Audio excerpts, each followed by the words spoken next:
We're in. Hello, and welcome to, I guess, Some Other Heroes meets Space at the Table. It is our end of year fireside chat. Hello everybody. My name is Chris. I use he/him pronouns.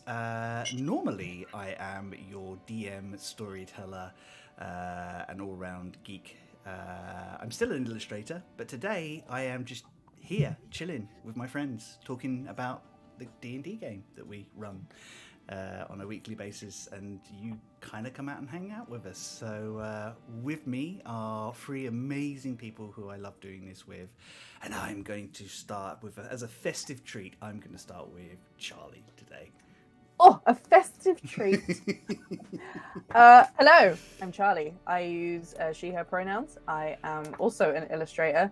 And I play Aisling, who's also she, her, and a big chaos goblin. And I love her so much. Yay. Theo, would you like to go next, please? Hello, I am Theo. I use they, them pronouns. I'm also an illustrator, and I play the awkward wizard, Eugene. Yay! And last but definitely not least, Wayne. Hi, everybody.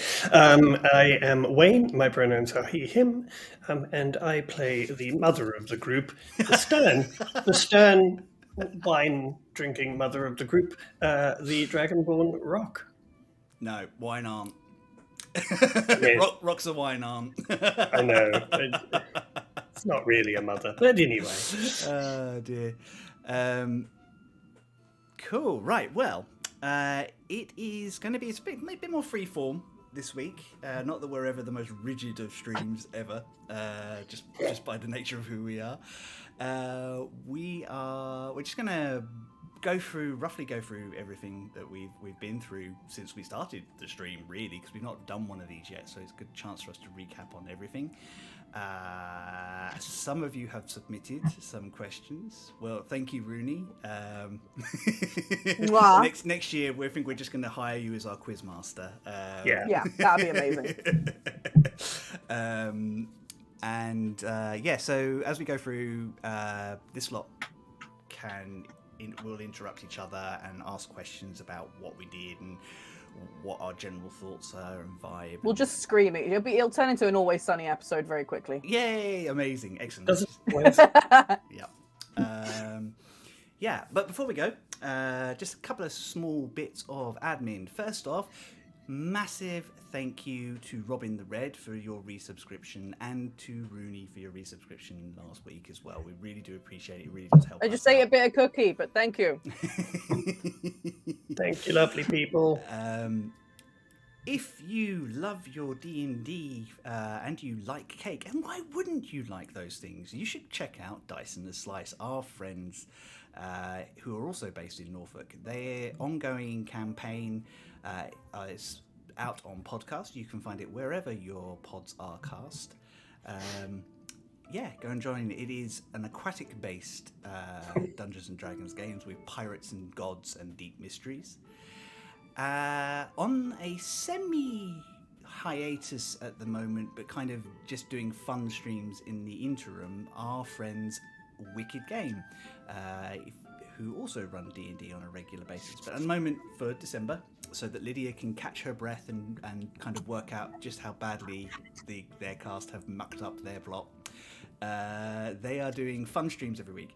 This week, Nicky is running his own home-brewed game, Yule Dads, with Tom from Wicked Game and Dice and a Slice, Josh from Dice and a Slice, where you went from there. You can tell it's the end of the year, can't you?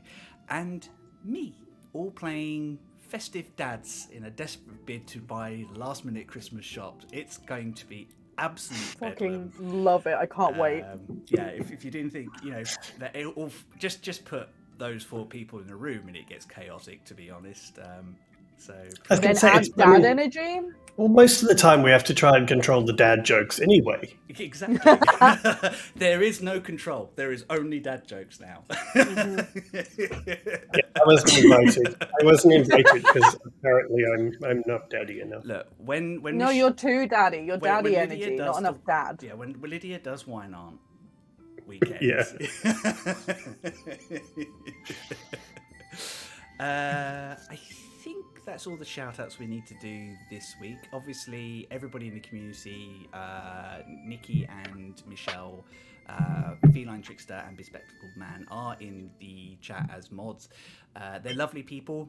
Please engage with them. They are also there to keep you safe, and they carry big hammers because of that. So Safety hammers. Safety hammers, because they're awesome and we love them to pieces.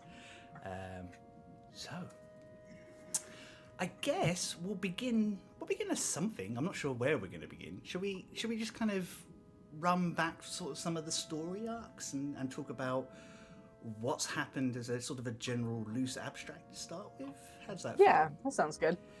Cool. Well, so as most of you know now, we've been doing this getting on to a year and a half. This is the first time we've kind of had a fireside chat about it. But like an overall catch up and things. But yeah, so to start with, our first story arc was Eugene's first day. Oh, it seems so long ago. It does. Oh, I remember when Eugene was sort of quiet and naive. I know. He's so Aw. boisterous now. I know. And shady as fuck as well. I think Oh, that's, yeah, that's the true, video that's coming true. through. Amazing. So, to start with, Aisling and Eugene arrived in Cloud's Cairn and met the enigmatic dragonborn Rock, who guided them to the Adventurers Guild, and they were given their first mission to track down, and this is a real classic, some giant rats and stop them from eating things in a warehouse. Gotta grind that XP, you know? Yep. But because it's me and I don't like to do things too standardly, the rats were actually serving a strange and ancient spirit called the Monarch. Shenanigans ensued. They found out that a magical circle was responsible for the whole thing. They had to kill a spooky ghost. They've got a rat god who owes them a favour at some point in time, which I think you've all forgotten about. Yeah, we should call that in at some point. Yeah. We could have used that so many times. I have a feeling we'll probably still need it at some point. Yeah. That seems like so long ago. The only 2 things I remember about that entire thing is obviously Eugene's spectral pat down. Yes! And 6 mage hands just going... and so the sudden realization that Aisling climbing down a slimy metal ladder with hooves was probably not a good idea. Those are my 2 sort of overriding memories of that entire thing.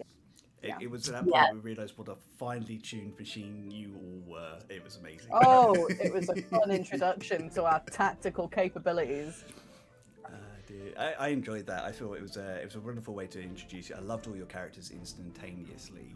The fact that as Rooney's just put in chat, oops, all magic. As soon as you guys told me what you all wanted to play, I was like, I can make this work.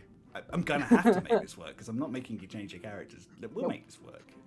It is still one of the fun things about new people popping into the stream.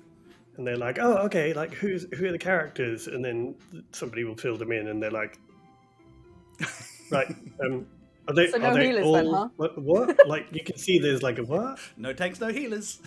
No tanks, no healers. Wait, and they're still alive? What level are you Somehow. again? Dear. Yes. Yeah, that's always hilarious. Dear. We're always looking out for ways to get you health potions, and generally speaking, above the table for behind the scene. Every time I say to them, "Have you got everything you need?" I have literally got behind. Have you bought enough potions? Do you have healing potions? I mean, I'm not sure if that's what that says about us as characters, let alone players. The fact that the DM has to go, this would be a good time to buy health potions. Anywhere with somewhere vaguely like commercial, just like spend your money now. Ashling's looking for cheese, Eugene's looking for fridge magnets, and Rock's looking for wine, and the DM's going, health potions. And we're like, yeah, I'll do it in a minute. Dead. We've been fine so far. There was We've just that been one fine. time, but you know, it worked out fine. Yeah. Yeah. There have been a couple of moments where I thought I could lose them all. What am I going to do? But I can't save them. All. We'll come to it properly. But the cotton fight, particularly, I was generally sitting there going, I could lose all my players here.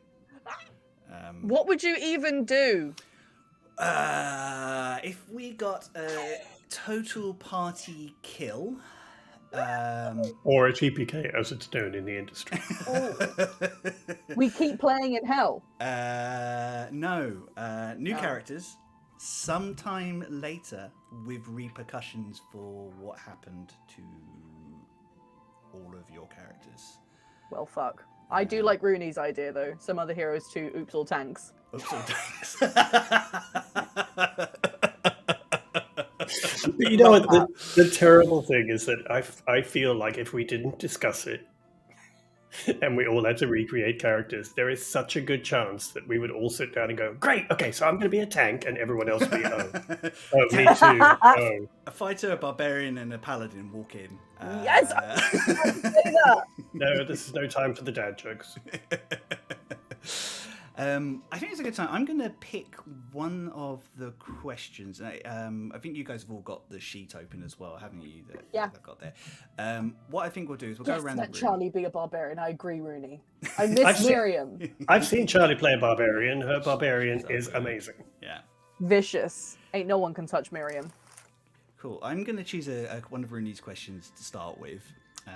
And we can answer that one, and then we'll kind of talk about the next one, and then what we'll do is we'll go around in a circle, and someone can choose a question. If you guys do have questions in chat, please just pop them in with questions so we can see them, and one of us will grab them and pop them in the document so that we know who said them, and we can get around to them. Amazing. So I love this question from Rooney. So what was on your mind when you were deciding on the class and race for your characters? Ooh. And that's to all of you. And I might throw in an answer about, I don't know, Nerigwin. Cool. That's a good idea.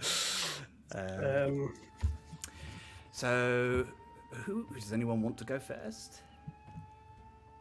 I can go first. Okie dokie. Yeah. Charli? Whenever I'm choosing race or class or anything, I'll always think of like what I've done before, and want to try something else because I want to tick all of them off, and what would be the most interesting combination, not necessarily the most unexpected or the most like conflicting, but just a really interesting combination. And I'd never played a warlock. I barely played a caster. Yeah. So I really wanted to play a caster, and I really like the way warlocks get their powers. I think that's really interesting. Yeah, I mean, I love Um, warlocks as well. They come pre-backstoried. Yeah, I really like the stuff you can do with their backstory. And satyrs are really fun to draw. So Yeah. that, if I'm completely honest, is the main reason I chose a satyr for Aisling. I was like, goat legs, yeah, I'm in. Hell yeah. Amazing. Yeah, I love that. I think that's a really good reason. I'm fully expecting you to come up with something even weirder for your next character. Like, That's the plan. yeah. That's the plan. Yeah. Who'd like to go next? Wayne? Yeah, I can go. Yeah. I mean, I think similar to you, Charlie, I was looking at things that I hadn't played before. And I love kind of dragon-esque kind of characters and that kind of thing. So I thought that would be fun to play from a race point of view. I love the idea of the breath weapon and things like that. The bard was actually a kind of surprise for me because I've never really been that attracted to bard as a class. I know people who love it, but the fact that it's so sort of versatile and you can make it kind of almost tanky or healer or combat or whatever, for me made it a little bit weird to figure out like what the character was going to be until I was kind of reading through some of the things and realized that I could actually do it using words rather than necessarily having them play a little, a mandolin or something sort of typical. The fact that actually it could be, that it could be like psychic damage because of the Dragonborn, and then it could be using words as part of what they do.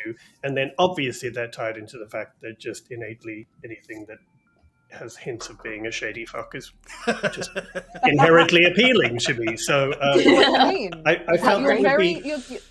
we've never got the impression that you're good at role-playing shade or anything. So No. I don't know what you're talking about. No, not at all. So, that kind of worked. I remember Wayne and I talking about this, and I think it was one of those wonderful moments because I think when everyone thinks of bard, they have a tendency to think of people and like to the obvious scan and short hole, like all singing, all charm, all charisma, and it's like, or a huge sex pest. but yeah, and the horny bard is such a trope. But Wayne and I were talking about it, and we it's bards can be any sort of performance based, and not everything has to be. You can dance. You could, if you could find a way to paint on the battlefield or something like that, that would be very interesting. Those New character, Bob Ross. Actually, the other thing that really clicked for me was reading the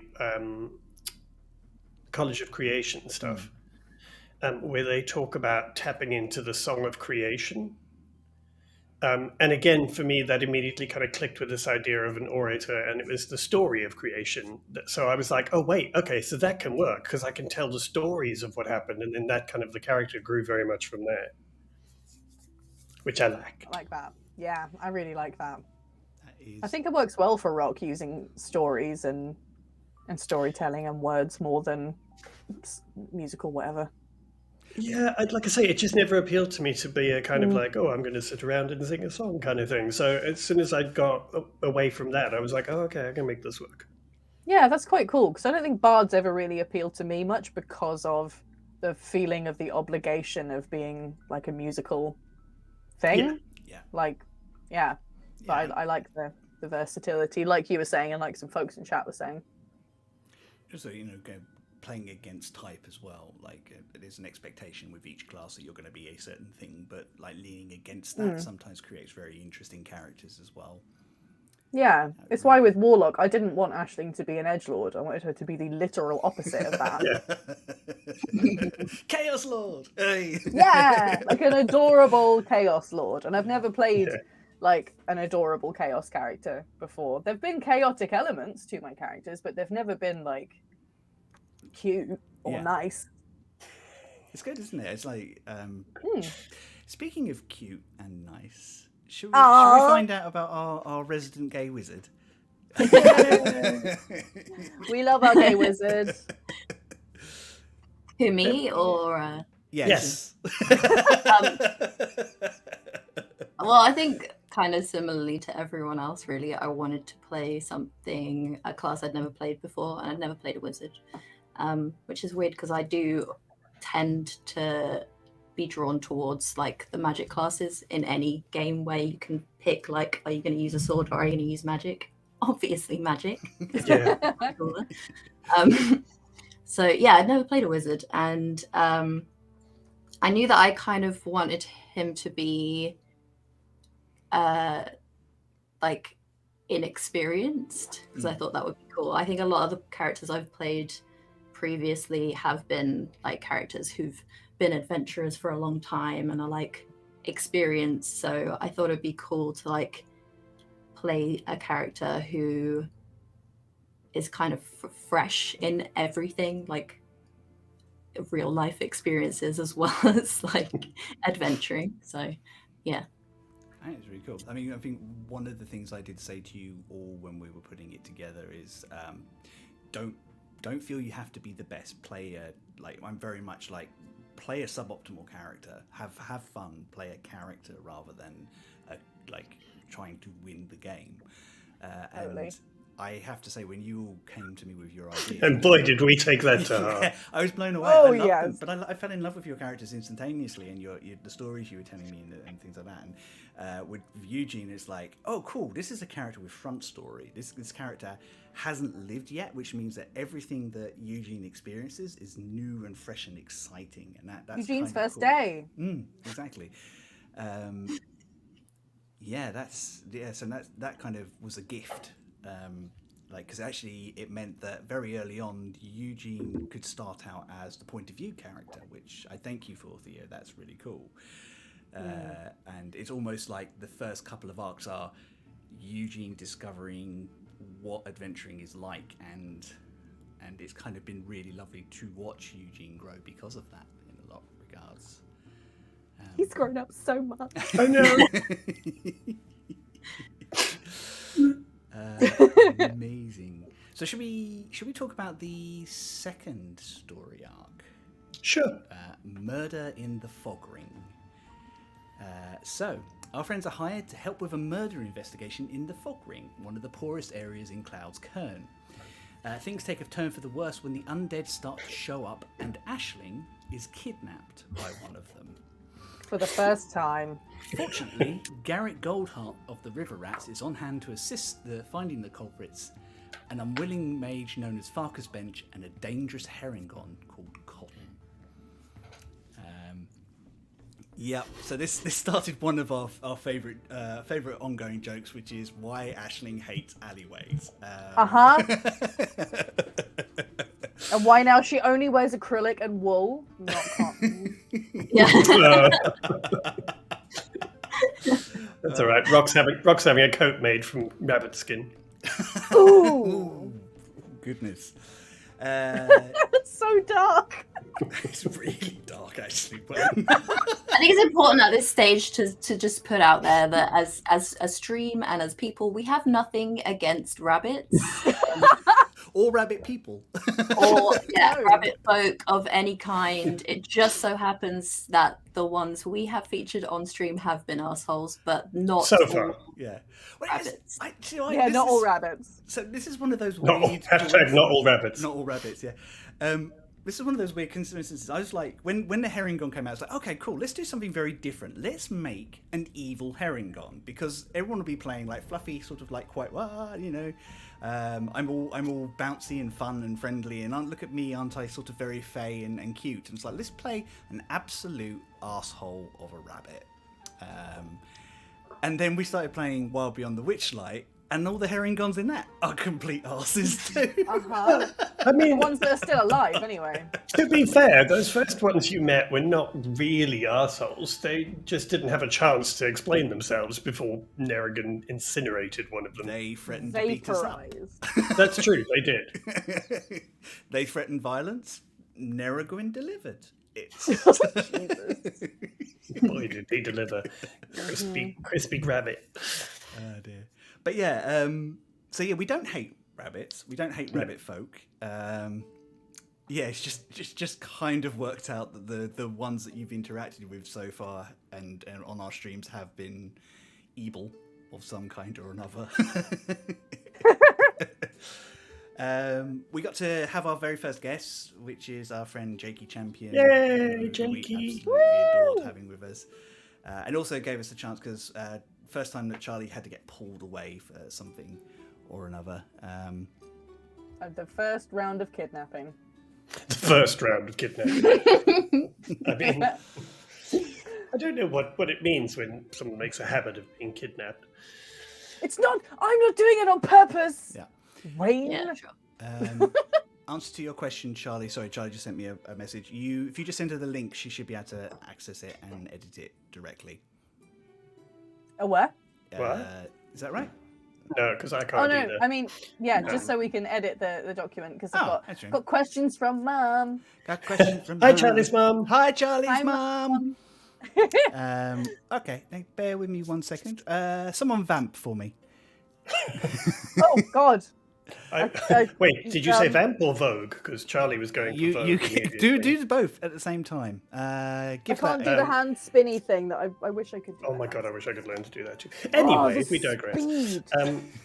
Please. But yes, that our little Farkas bench sort of experience with all of that. I think that was the first time that in the game that I went from this is chaos and fun to, oh God, wait, I have to pay attention. There's stuff happening here. You know, when you're like, oh wait, there's names being mentioned and things that I think are going to come back. I better take some notes and stuff. I think that was the same thing for me as well. I think it was when the first thing popped up and I was like, wait, who? What? What's going on? And I was like, shit, I should start writing things down. Especially when Eugene kind of, Theo was like, oh wait, so is that connected to that? I was like, oh God, I've missed something already. What's shit? Oh no, what's connected? Like, did I enter a fugue state during a whole episode or something? Why can I not remember anything? Well, you were kidnapped, to be fair. Yeah, you were. That is true. That is a thing that did happen to me. That is a thing that happened. It was basically just because you couldn't make it that week, and it was a really good excuse to get our first guests on, because it's something that we sort of said quite early on we wanted to do on a regular basis. Yeah, and it was the first hint that there was a larger story going on as well. So, some of which you have a better idea of, and some of which you haven't quite worked out. But that is all the fun. So, I mean, I always liked other forms of media that had an overarching main storyline to it. Like, I'd always preferred them anyway. The sort of like monster of the week stuff in terms of any other kind of media, I didn't really gel with as much. Yeah. So I normally prefer other campaigns and like TV shows and things that have a main story. I mean, I'm a fan, and it probably shows up in the way that I write. I'm a fan of isolated stories that kind of build into a larger shit, something's going on. So I'm a fan of. I actually love him or hate him. It's one of the things that Joss Whedon used to do very well. Before that's true. That's why I loved so many of his things. Still love them. Just love him. Despite the fact he is humongously problematic, but he is very good at kind of going, oh, these isolated little monster pockets that you've been dealing with on a weekly basis, which are fun. Actually, that's the big bad for the season. Like, you know, or the three big bads that you dealt with over the last so on. This is who they work for and things like that. And it's, I love shit like that. Yeah. That they did it really well in might be a bit of narrow casting, but if anyone's watched DS9, Deep Space Nine, Star Trek, yes, they do that very well in that. Well, DS9 was it's one of my favorite Star Trek series. Yeah, DS9 was one of the first Star Trek that did it, and it worked so well for me that it kind of became one of their ongoing things after that, which is quite cool. It was so good. Yeah. I mean, it was also one of those wonderful times that Eugene got to shine a little bit, because Eugene was the only person who, other than Farkas, who was obviously not to be trusted, who could work out stuff that was going on. So it got a chance for our young wizard to kind of get his hands dirty, quite literally in some cases. So yep. Quite good. Eugene All got six of them. Eugene got his hands dirty and Rock poked the bodies with a rapier. Oh my god, the body poking! Forgot about that. We were just like, Rock, what the fuck are you doing? You're just turning bodies over with your sword. I thought it was a very sensible thing to do rather than touching the dead bodies, but everybody found it horrific. It had such Tory energy to it. When someone gets covered in sewage, the first instinct is mage hand, but when you need to flip over a dead body, use the rapier. Well, I don't want to get my mage hand dirty, do I? I mean, Oh my god! Yeah, I guess That's another favorite thing actually is when Wayne, when you were getting called a Tory in chat and you were like, I've witnessed soil before. Wasn't that Robin that called him on that? Yeah, Robin, I think you called Rob a Tory because you like had seen a farmer this one time. Yeah, it was when we were on the island and we were like, those the people, they were farming, and like I know what farmers do. I've seen them. I've seen them farm. From afar. From afar. This is what farming looks like, isn't it? There is soil. My and people. staff regularly holds space. I mean, you know. I mean, now it probably makes a little more sense because at that point you didn't really know that Rock had come from a sort of high From house money. From money. Oh, Not any money. Yes, quite one of the we didn't know highest. you were filthy bourgeoisie. So literally part of the problem. Yep. It's lucky I wasn't a lizard folk because I would eat the rich very literally. So that's your new character, yeah? Yeah. God, yeah. Dear. Who would like to select a question from our document? Or Charli? I have one from Mum. Oh, okay. Yeah, go. Go. Yeah, because Mum has texted me a couple of questions. Okay, first one is, are all your characters as powerful as each other? I know you get different skills and roll for stuff, but you're all equal? So are we? That's a good question. I don't. Yeah. So I mean, I can answer from a mechanical point of view. Wizards. No. I mean, it's very simple. Can anyone do fireball? Yeah. Oh yes, Eugene. So they, from a mechanical standpoint, they all started with exactly the same number of points to allocate. I don't do roll for stats or anything like that. So they got to choose where they put their stats and how they establish. So they've got all the same numbers, equivalent. How they use them, that's the question. I mean, there are questions about balance in the game anyway. I think Eugene is probably your biggest glass cannon. I think Eugene does the most damage, but also Eugene is very, very paper tough. So yes, my armor class is 13, and that's with some things to like make it higher. I think my base armor class is like 11 or 12. That's so little. Ironically, I think, I'm not entirely certain, but I think Ashley might be the most tanky of you. Yeah, I think we kind of worked that out. But that's the thing is, I mean, I guess that's kind of the point of parties and mixed different classes and stuff in D&D is that it's quite hard to compare power because, like, Rock's power comes in social situations and being able to, convince people and persuade and all those kind of things. So I think your kind of power lies depending on which class you take or which kind of role you're playing in the group. But we're balanced. But when you think about power, I always think, who can just kind of fuck shit up a lot. Decimate. Which ironically is probably Eugene with the fireball and various creatures coming from the netherworld to tear people from reality. Oh, I love your portals with the creatures and stuff and hands and things coming through. I think that's such amazing. A cool visual. I love it too. Yeah, I wanted him to be a little bit like what I had in mind for like the way he casts magic is like Doctor Strange. Because he's a school of conjuration wizard, I was thinking about like where he would be like conjuring things from to appear in like this plane. So yeah, I'd like the idea of like opening a portal and something like coming through it from another plane. So yeah, it was kind of Doctor Strange influenced. But I love that kind of Doctor Strange goes over to all your other types of spells and things like that. That you're kind of pulling from other planes of existence as opposed to just weaving a fireball out of nowhere. Yeah. I love that. I think that's amazing. It's certainly been really fun to watch you come up with those descriptions and those ideas. No Rooney. No. Eugene does not know Summon Fae. Do not know.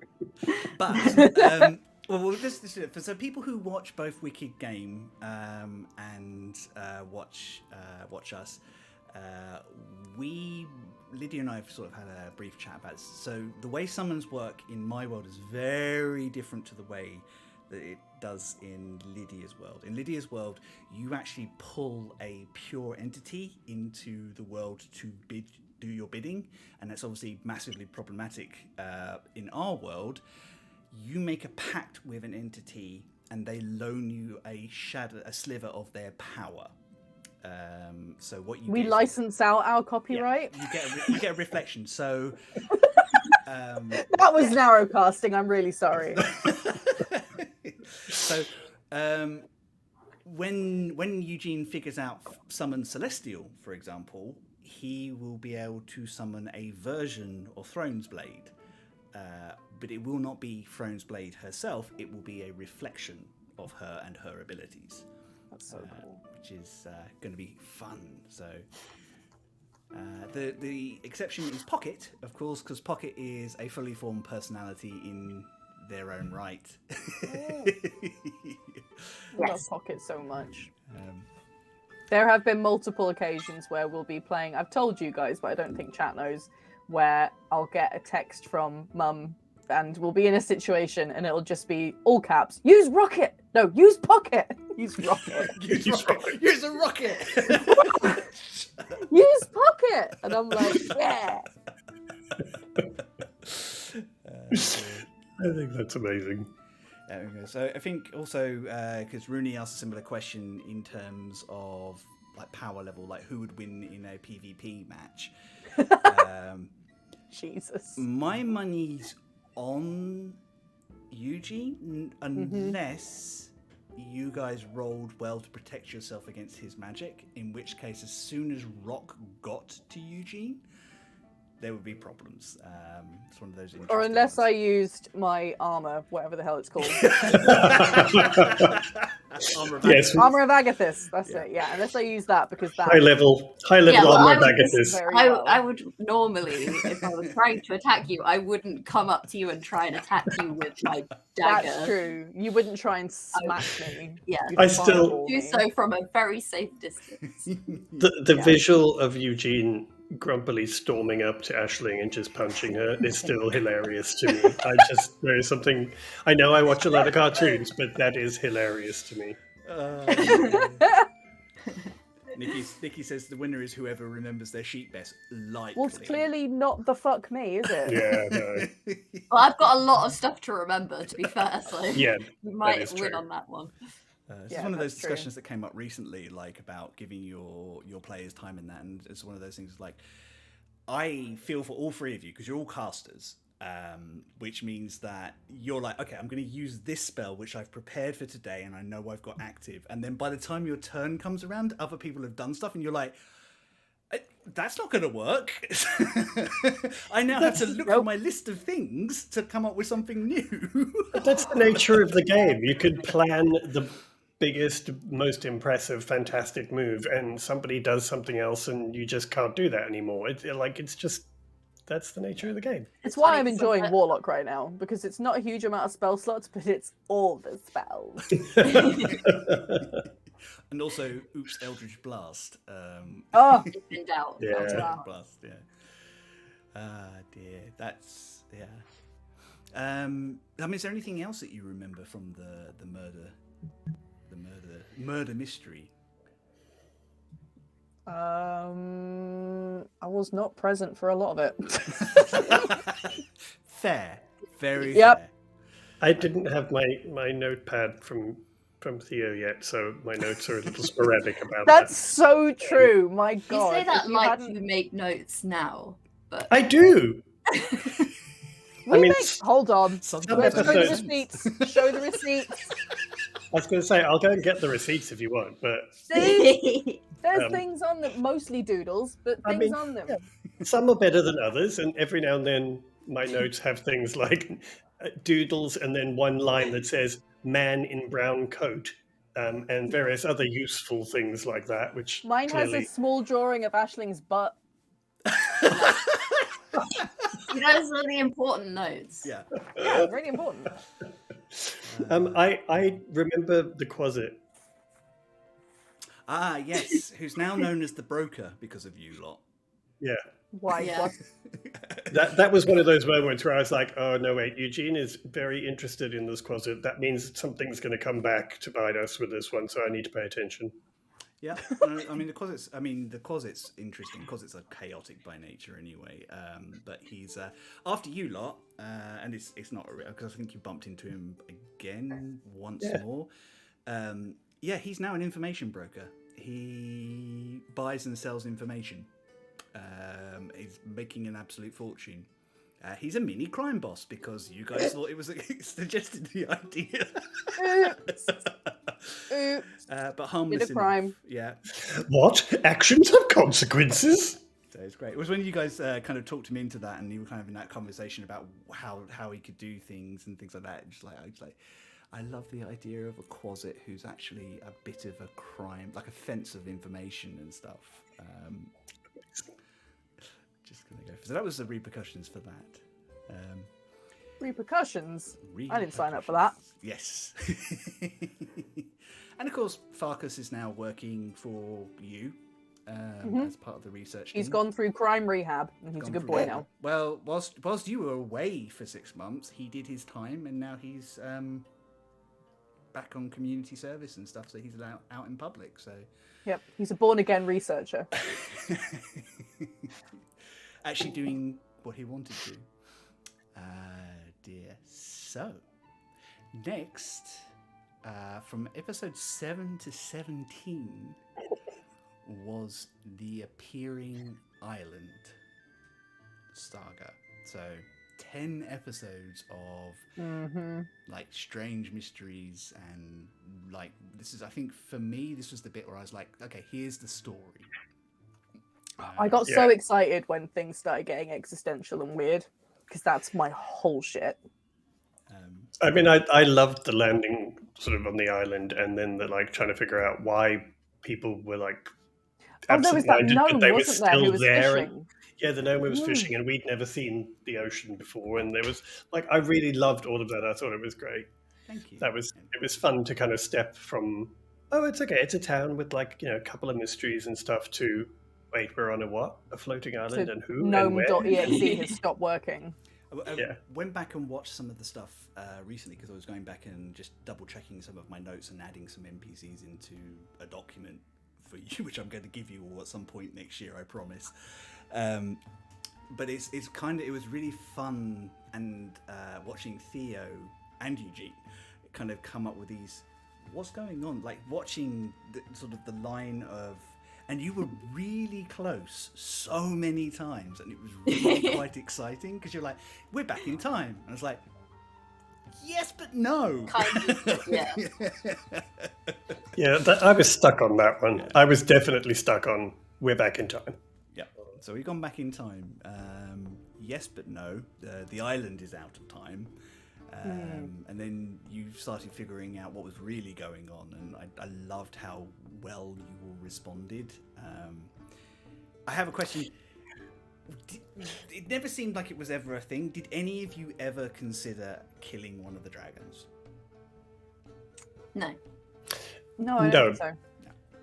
No. Okay, I just wanted to put out there. There was, not Rock, me, Wayne, was very confused about what the visions and all that stuff. Like, I did not make sense of those analogies very quickly. That took me a while.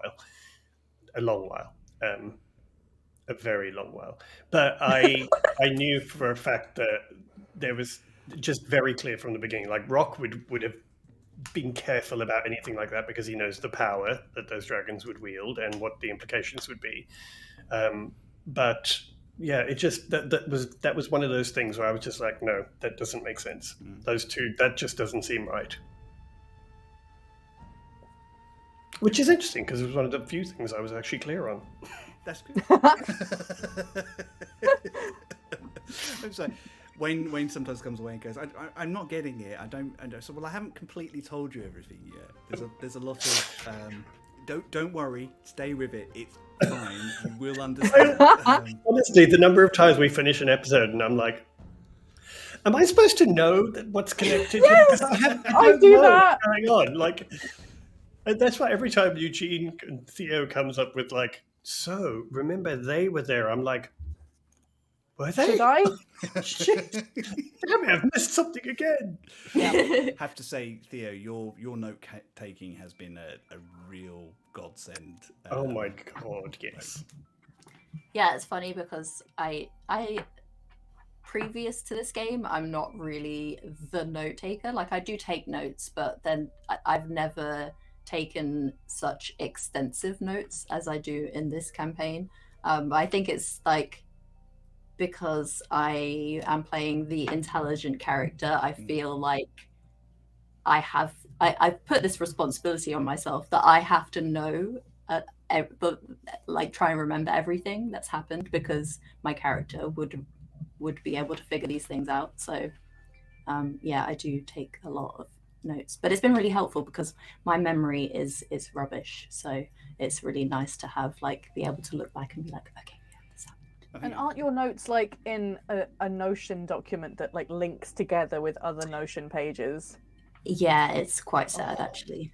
Oh, that's delicious. It's really It's very impressive. I got really hyper focused on Notion one weekend, and I just set out like all of my notes so that they all connect to each other, and I have like a spreadsheet for all the NPCs so that like they're like categorized by like race and like where they're from. And Oh my god!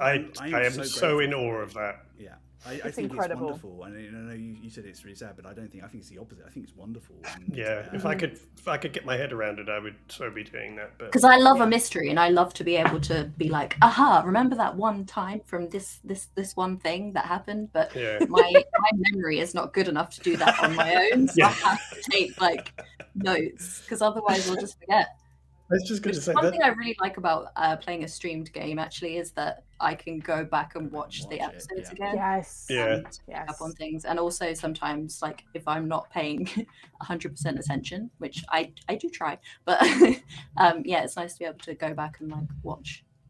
It is actually one of the things I do as your DM is like, particularly if you guys throw something at me where I'm just like, I'm going to have to left field this all. What could we possibly do, Polymorph, that would make that happen, Polymorph? I know. Imagine if we had to make you like, I don't know, list off like 90 types of bread or something. I mean, what a stupid thing. We'd never do that, right? We'd never do that. And never stop doing it as well. But going out to go back and watch the episode again really helps me out because I'm like, okay, yeah, that's important. I can do that I can. It's just flavor. I don't need to worry too much about that. But that piece of information I need to make sure I refer back to later or leave open in case they come back this way or things like that. Can I just say that the Appearing Island episodes 7 to 17, like I loved that and it was really cool and it was a brilliant part for me. However, in retrospect, I'm like, things really escalated quickly. We literally went from like giant rats to 4 episodes later being on an island where we were preparing to fight a god. Like that just feels like a fairly sharp learning curve to me. The graph went up steeply at that point. Yep. And weren't we like level 4 or 5 or some shit? Yeah, 4 to 5, I think. I think by the time you left there, by the time you arrived back, I think you were level 5, maybe 6. I had like half a spell slot. But I mean, obviously, I knew that you would be facing down with Bitter Snow at the end. I knew that I wanted to get you help, and we got you help, both in terms of NPCs and our wonderful guest, Michelle, playing the amazing skier. Love skier so much. It was. Michelle and I had a lot of fun coming up with Skier and Skier's backstory and everything as well. Most of which you still don't know. Which is... What? Well, Michelle, you like come back on. Yeah, Michelle. I have a question for Michelle. Tell all the stuff, please, now. Yeah. Just in chat, in your own time. Please now, yes. It's fine. Yeah, there was there were a number of there were a number of things that I think there's some stuff that ties, as you now know, ties to Rock's backstory, which is kind of important, who she works for, and what she might be. But there's other stuff as well, which will probably come up in the next year. Either on your stream or if I can organise it, a special story starring Skia and maybe some other familiar faces. Which I'm trying to organise at the minute. So that's I'm looking forward to that because it's going to delve into a very different part of the world. So that's for 23. So Yeah. yeah. So, any more questions about the appearing island? Let me see what Mum's other question was, whether that's relevant. Oh, it kind of is, actually. Can I ask Mum's other question? Of course you Yeah. can. Does the Dungeon Master have a plan for where he envisages where the whole thing goes? I know there's a storyboard type thing and must prepare a lot, but can they be fecked to work out what to do? I'm reading this verbatim. Amazing. Yes, I have an overarching plot. I have a story that is churning away in the background. There are forces and factions doing their own thing whilst you're doing your own thing, and it's I'm a big fan of, and Wayne and Charli know this from playing with me in other campaigns. I'm a big fan of absolutely go the wrong way, do whatever you want, go and have fun. Just remember your enemies are doing what they want to do as well. Damn it. They have free will? What? That's an amazing question. It really is. Also, Mum just told me off for reading that out, so. No. Everyone loves you, Mum. We love Charlie's mum, feck and all. Yeah, all the facts. All the facts. But yeah, I have smaller stories which I'm telling, bigger stories which are going on in the background, and an overarching plot. So there's layers. And then I've got all your personal stories, some of which tie in, and some of which are important to you. And how you keep track of that without like a Charlie Day style board behind you, I don't know. I have a Charlie Day style board in front of me. Oh, okay. No, he doesn't, because he doesn't trust me to not go in and read it all. Yeah, that's very true. I have so many Google Docs, it's untrue. I need to start with Notion so I can get myself better organized. But I'm impressed how you keep track of stuff though, for real. Also, and it's my passion, so it's kind of how my brain works. I think so. It's fun for me. It doesn't it's sound. Still a compliment. Okay, it's still a compliment. I will take it. Thank you so much. And I love doing it. But I lose stuff as well, so I have to go back, and sometimes I've messaged both Theo, and I've kind of asked both Charli and Wayne stuff. I'm like, I've forgotten this. Can you remind me what that was about? Oh yeah, when it's like backstory stuff for the characters. Backstory stuff, or people that you've met where I'm like, did you meet them then, or what was their name? I can't find. And when you're just like, you're trying to look back and you're looking, suddenly realise I've got over 300 hours worth of content to kind of go through. Yeah. And there's no point asking me, because I fully method act a high wisdom, low intelligence character. I'm just in character all the time. Amazing. I'm gonna pick on Theo. If you don't mind, Theo, would you like to choose a question for us from the doc? Read it out to the class. I've added in the ones that Nikki and Hedge and other people have been kind of, as I've seen them. Yeah, thank you, folks. Thank you so much. I'm gonna pick one of Rooney's questions. Cool. Nice. Because I saw this floating around on Twitter actually, and I thought it was an interesting question. What would your character's coffee shop order be? I love that question. I think that's an amazing question. Who'd like to go first? I think Eugene's would probably be something like basic bitch energy, like a pumpkin spice latte, but with Oh, like 2 extra shots of coffee. Nice. whoa. And So, and sparkles on top. You want 2 extra shots? So That's 3. this many shots of coffee. That's what I want. Whew. Well, he's got books to read, man. Yeah, Pumpkin it's got to get in the spice. zone. So less milk, more coffee. Yes. Oh my Christ. But it would have purple sprinkles on top. But yeah, some kind of sprinkles and like something Popping like candy. some kind No, of that's sweet Ashley's. syrup, because like he doesn't love sweet things, but I think like coffee is probably too bitter for him on its own, so he has to have like some kind of sugary thing. That's cute. Would he get it in like a disposable cup, or does he have his own? I feel like he probably has his own. Yeah. It's like Kept in hand. a purple one. Yeah, Oh yeah. Oh my God. yeah, like one of those like fold out like. Yes. Suddenly had this idea of a one-shot where you guys can all play characters running a coffee shop, like a really wholesome adventure, and we'll just have Oh, I'm totally up for that. different NPCs. Just like that coming. book that you were telling us about the other day. Yeah. Theo. Yeah, Yeah. everyone in chat, you need to read Legends and Lattes Yep. by Travis somebody. I'll look it up in a second. It's so cool. But yeah, it's great. It's a great book. It's about an orc who gives up being an adventurer to open a coffee shop. Travis But no one in the Boundary. city has ever heard of coffee. Amazing, I love that. It was really good. It's my favourite book of the whole year.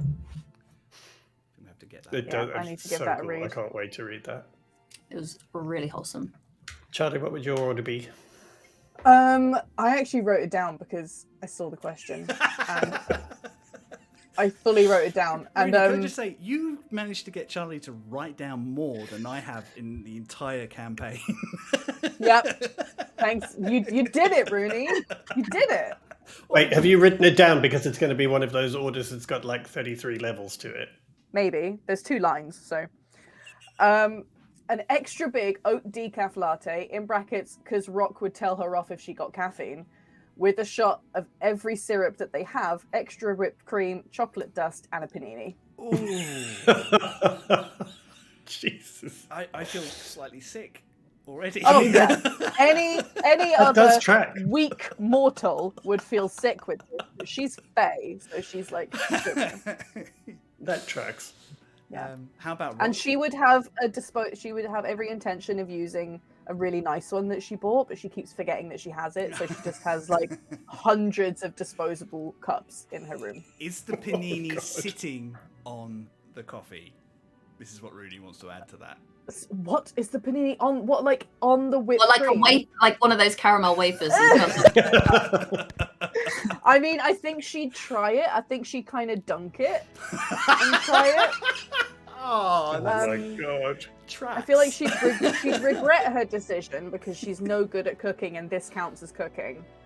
I thought you were going to say because she's no good at decisions, but you know. That as well, to be fair. I feel like this is but something yeah, that I think happens she'd every time try she it. has this as well. Like she kind of forgets that she's done this before and she hates it. And Oh, she'll I wonder do what it would be again. like. Yeah. Yep. How about Rock, Wayne? Yeah. How does Rock? Oh, that's easy. Rocks would be an Irish coffee. Yeah, of course. But he would also ask for one of the little sugar biscuits that goes with it. Oh. I'm going to that's do. about right. Yeah. If you guys don't mind, I'm going to do an NPC one, and I'm going to drop a little tiny bit of lore at the same Ooh. time. I'm going to do Gree, because Gree actually adores coffee. Oh, Gristlewood, wouldn't he? Gree comes from a city called Tabaset, which is very well known for its coffee exports and things like that. And he likes a particularly thick and strong coffee, the sort of stuff that kind of, strips the sort of tired out of the back of your eyes. But he likes it done with a delicate little bit of cinnamon and nutmeg across the top of it, just so it doesn't kind of like smell too bad as it goes down. But all the wizards that he trained with before he was apprenticed used to use that to kind of get through all their exams. He's slightly addicted to it. Does he judge Eugene's pumpkin spice latte or not? No, not at all. He's very much you drink what you drink, what you love what you love. Because, but he as a do me a favor. Eugene could be drinking pure tar, and he wouldn't judge him. no, I mean probably from Eugene's perspective, Gree is drinking pure tar. This is. Yeah, I feel like he would try it, and then like try and like act like he liked it, but then he like behind his back be like. One of the things that Green has found massively disappointing about the Scatterlands, there's so much he absolutely adores about the future, as he keeps joking, but one of the things he hates is he cannot get anyone to make coffee strong enough for him. They need that orc from the latte. Yeah. And he keeps trying, but this recipe is lost to time, so he hasn't figured it out yet. So maybe it's going to be like you should open a coffee adventure shop. Zone. Oh yes! Oh my That's what god! Bree should do. I'm just thinking it should be reset. like an Adventure Zone taco style thing where he's trying to find the ingredients for a taco over the course of his art. And eventually, at the end of all of it, he finds the final recipe. Instead of a fridge magnet, I should have bought him back coffee. Yeah. oh dear. That's true. Yep. It's true. So there you go. There's my little tiny bit of lore for you. Nice. Yeah, I like that. I want more NPC answers to these questions. Okay, I'll come up with an NPC answer to Oh my god. to everything. So cool, excellent. So I'm just saying thank you to one of our wonderful guests. Aww. Cool. So after floating, actually, do we have because we got Michelle in the chat. Sorry, Michelle, I'm going to put you on the spot. Do we, as a cast, have any questions for Skia? Skia has her coffee black. Who's Skia's favourite? No, I'm joking. Oh! We can't. I know who it's. Yeah, I was It going to say would be it's Aisling. Yeah. We can't. We bonded so fiercely when we Totally. were having our slumber party. Yeah. Totally. Well, says Wow. Michelle. Wow. I mean, I'm not going to point out that she was paid to like us, but it's okay. It's alright. Ashling's already forgotten. Yeah, that doesn't surprise me in the I feel least. like even Rock's really forgotten. I feel like it's the sort of thing that Rock would bring up when they bump into her again, but would only be a half-assed attempt, really. Oh, totally. Rock loved Skia mostly. Also because by the time he realised who she was allied with, it was gone. Michelle, you shady bitch. Ooh, paid to like rock. Wow. You volunteered to like. I take it back. Dear. Yeah, actually, I feel like we do need to bring up dragon jumping. Oh, Yes, Jesus. we do. Yeah, I was just gonna say I don't think we can move on until we've talked about We've talked about the dragon in the room. That was a heart attack moment for everyone involved. You when know, you for said- a second, for real, like for a second, I was like, "What the fuck have I done? I've just killed my character. What am I gonna do?" For a whole second, it really dawned on me, like, why did I do this? It was that calculation thing of, because I still have to think so carefully about D&D mechanics sometimes. It was just that calculation of, Chris at some point said how high up you were. And there was that little calculation in my head going, so it's how many points per 10 feet? And I know for a fact that Eugene only has X amount of hit points, so it would probably be more than double that. And it was just that thing of like, oh my god, this could actually be proper death.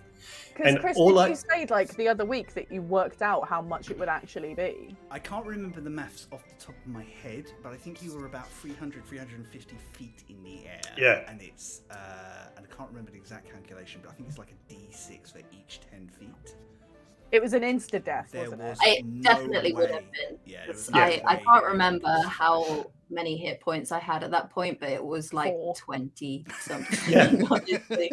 I only have 47 now at level 8, so Yeah. at level Yeah. 4 or whatever, yeah, I definitely would have. And I have to be honest, then there was like 5 minutes of discussion that I don't remember because I was so furiously going through my character sheet because I knew I had the wings, and I was just like, okay, but can I get there, and can I get down with the wings? And I don't know how long I was literally going through them, like, how long are they up for? What can I do? Like, I remember seeing like the equations around your face. It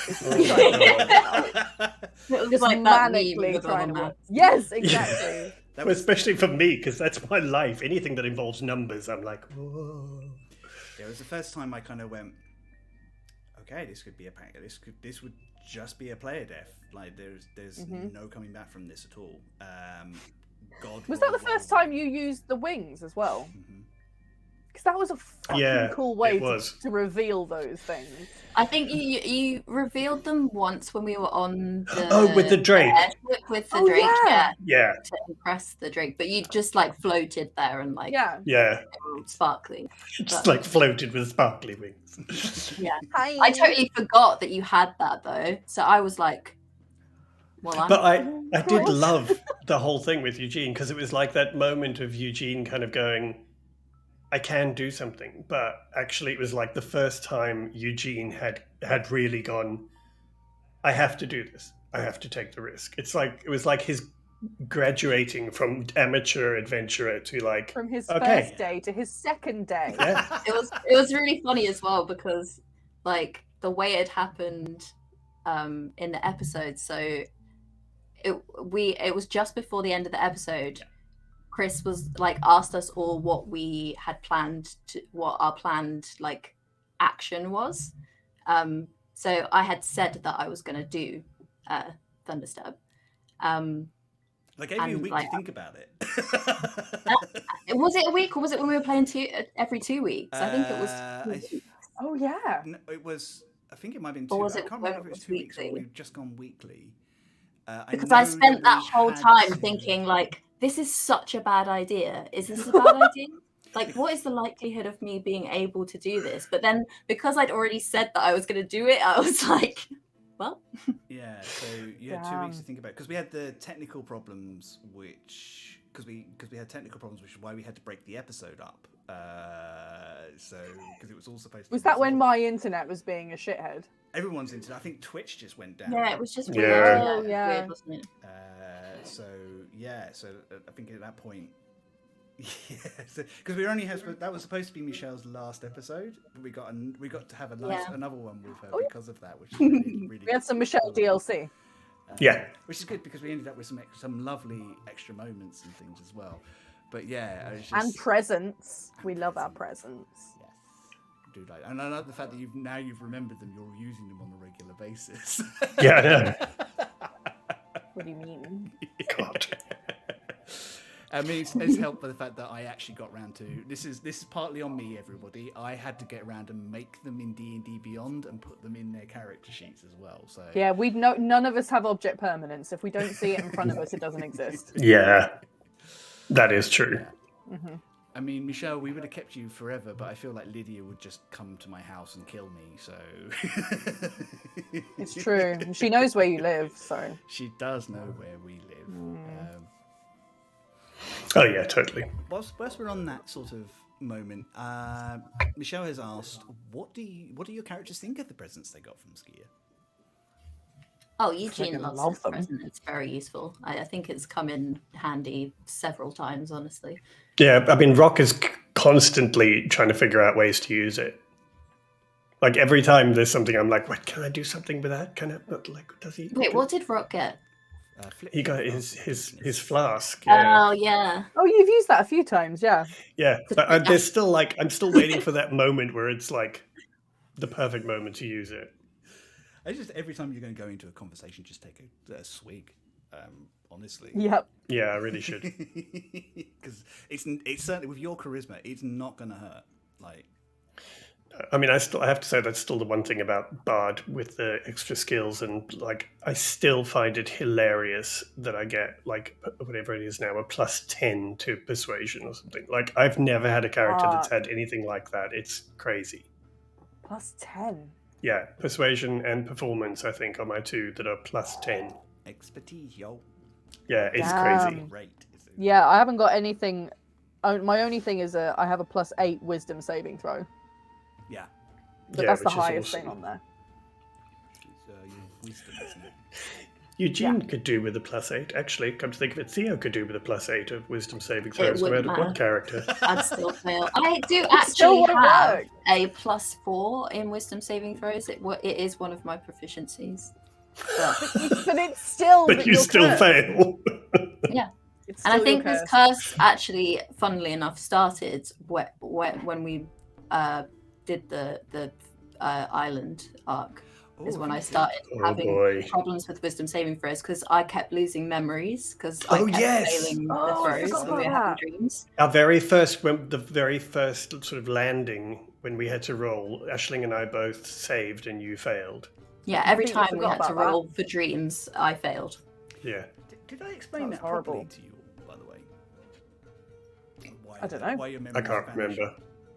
Yeah, I think so, but I can't remember what it was right now. So Bitter Snow Dish. was eating the memories of the islanders. Oh, that's Yes. right, yeah.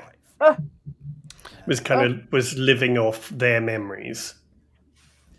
And It because makes we were sense that I there. was cut off from Alabaster then, because Alabaster would have been like, I mean, Alabaster was there with you, but yeah, basically, as soon as it sensed, all three of them sensed Alabaster, they all put their thumbs down on him to stop him from being able to do anything, because that was a No. presence they did not want on the island.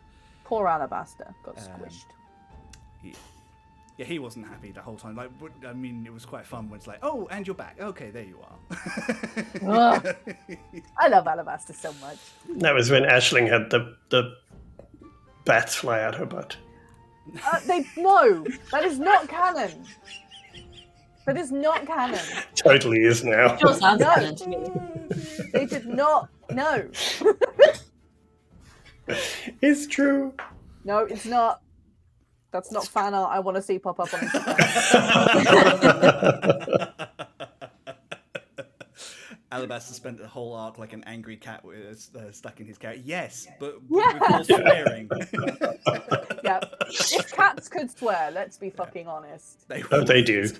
Oh, my cat's definitely swearing. Yeah, there's no constantly question. when he's in a carrier. Yeah. Oh. Yep. Cool. Charlie's done one. Theo, Wayne, would you like to select the next question? Sure. Let's see. Actually, that's one of the ones that came in from Nikki, our bespectacled man. What quality or trait do you most share with your characters that you see as a positive? I got a mouthful of cookie bags, you know.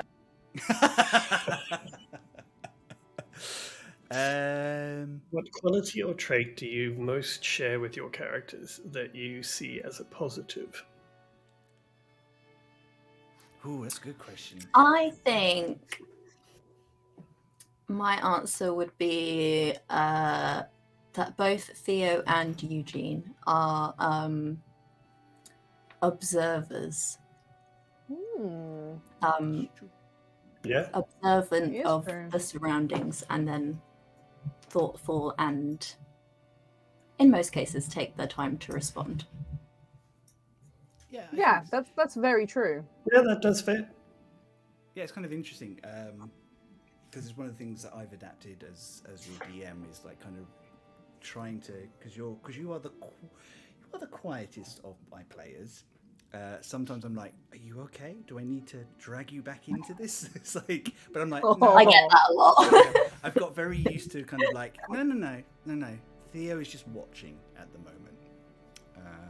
And then they jump off a dragon. And then they jump off a dragon. And then yeah. 0 to 60 real quick.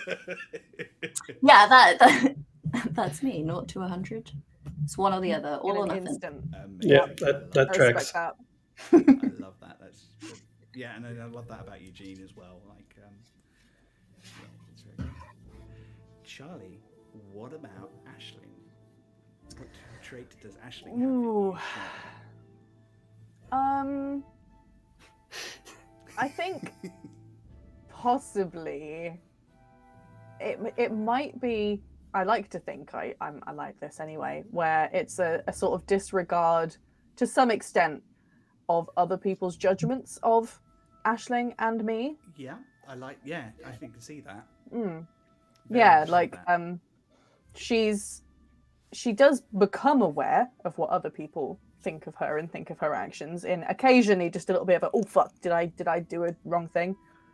But for the most part, she's quite happy, and I'm quite happy just going through life being like, that looks cool, I'm gonna do it, and not in a tone deaf hurting people's feelings way, but in a, it's kind of weird, looks fun, Yeah, kind of way. I like to think I'm like that, and Aisling's definitely like that.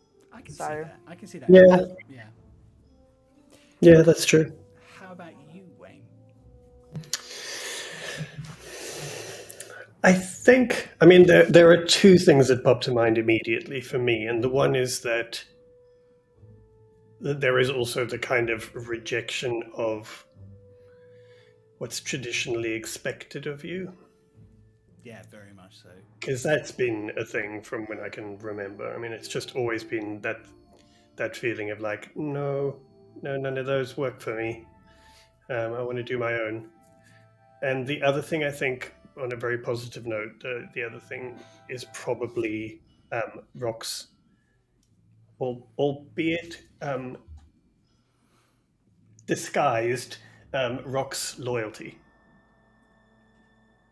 I think that's something that I can connect to. Like, I don't need to make a big fuss about it or whatever, but once Wayne and Rock are kind of loyal to friends, like, he will literally stand in front of, a train. If there were trains in this magical world. I think Eugene and Aisling do realise that. Like, even though we make jokes like, oh my god, he actually thinks we're his friends. I think we fully trust that your like you said, your loyalty is there to us, even though we take the piss. Well, even though Aisling takes the piss. Eugene just gets shady. I wonder who Eugene learned that from. Good point. I blame his mother.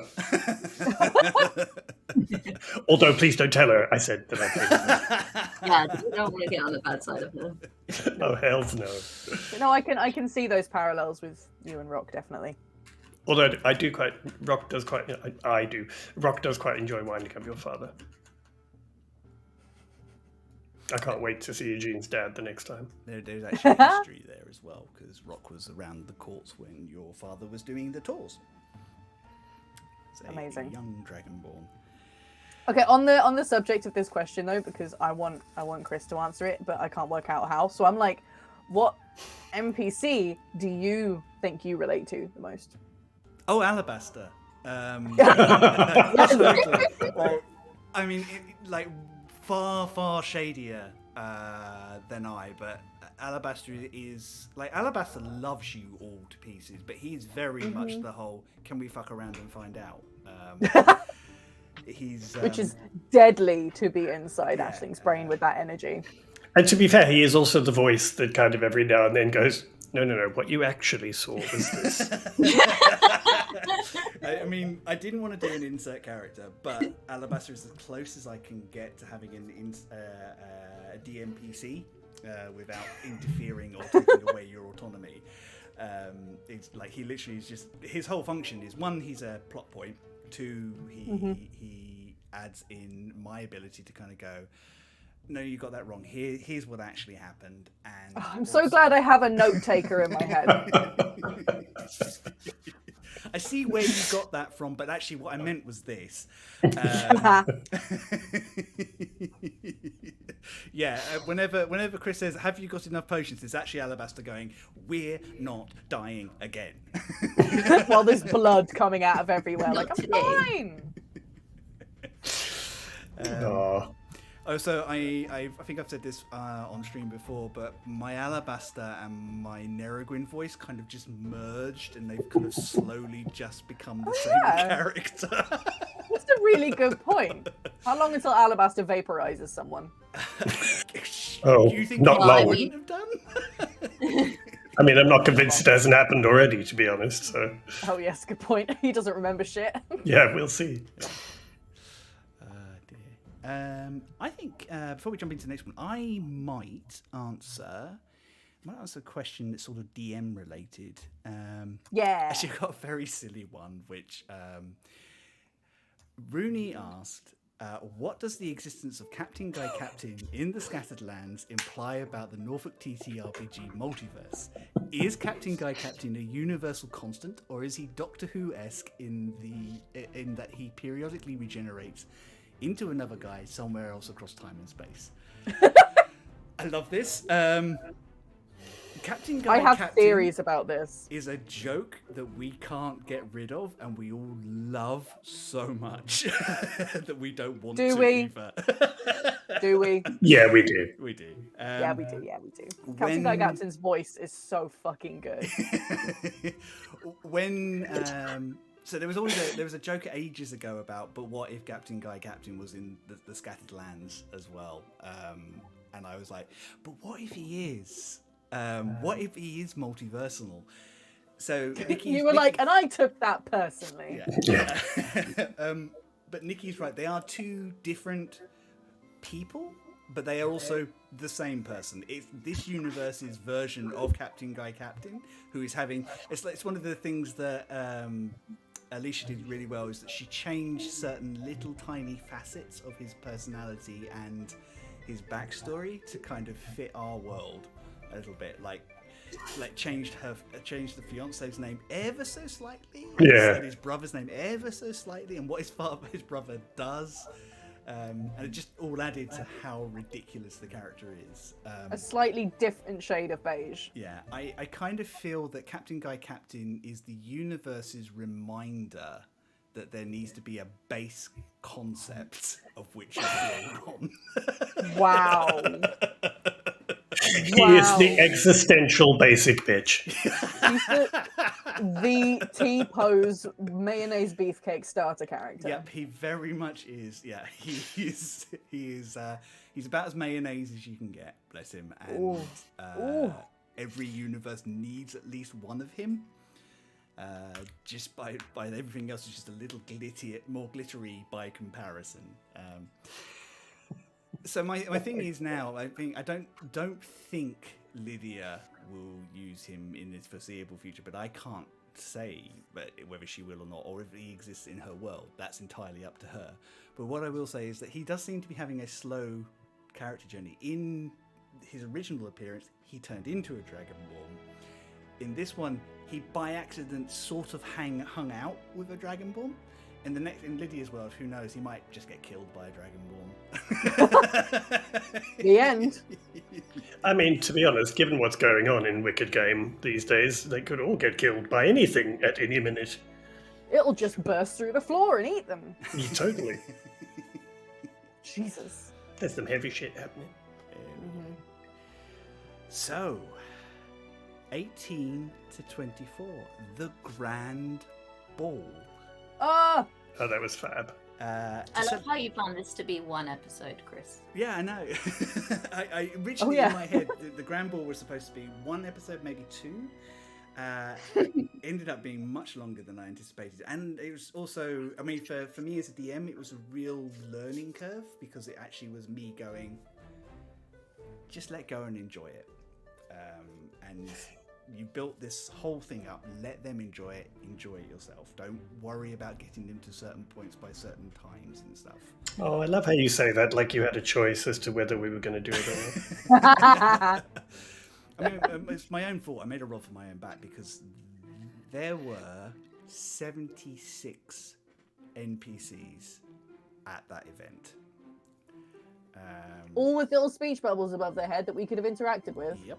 Yeah. Fuck me. Like, literally could have spent the rest of the year at the Grand Ball interacting with people and things. things. I was too busy having a dance party. You were. Got to meet some new characters, got to kind of meet some make some new allies, see some of your friends in different circumstances. So yeah, I would say also got to find out a lot about Rock. So, Oh yeah, because that's when we met your sister, wasn't it? Yeah. Which I don't think Wayne still hasn't forgiven me for. Oh, no, I mean, it was brilliant, but I genuinely had no idea. Like, we talked about my backstory, but I had no idea that she was going to be there. I didn't know what had happened to her since I'd left. Like, none of that I knew.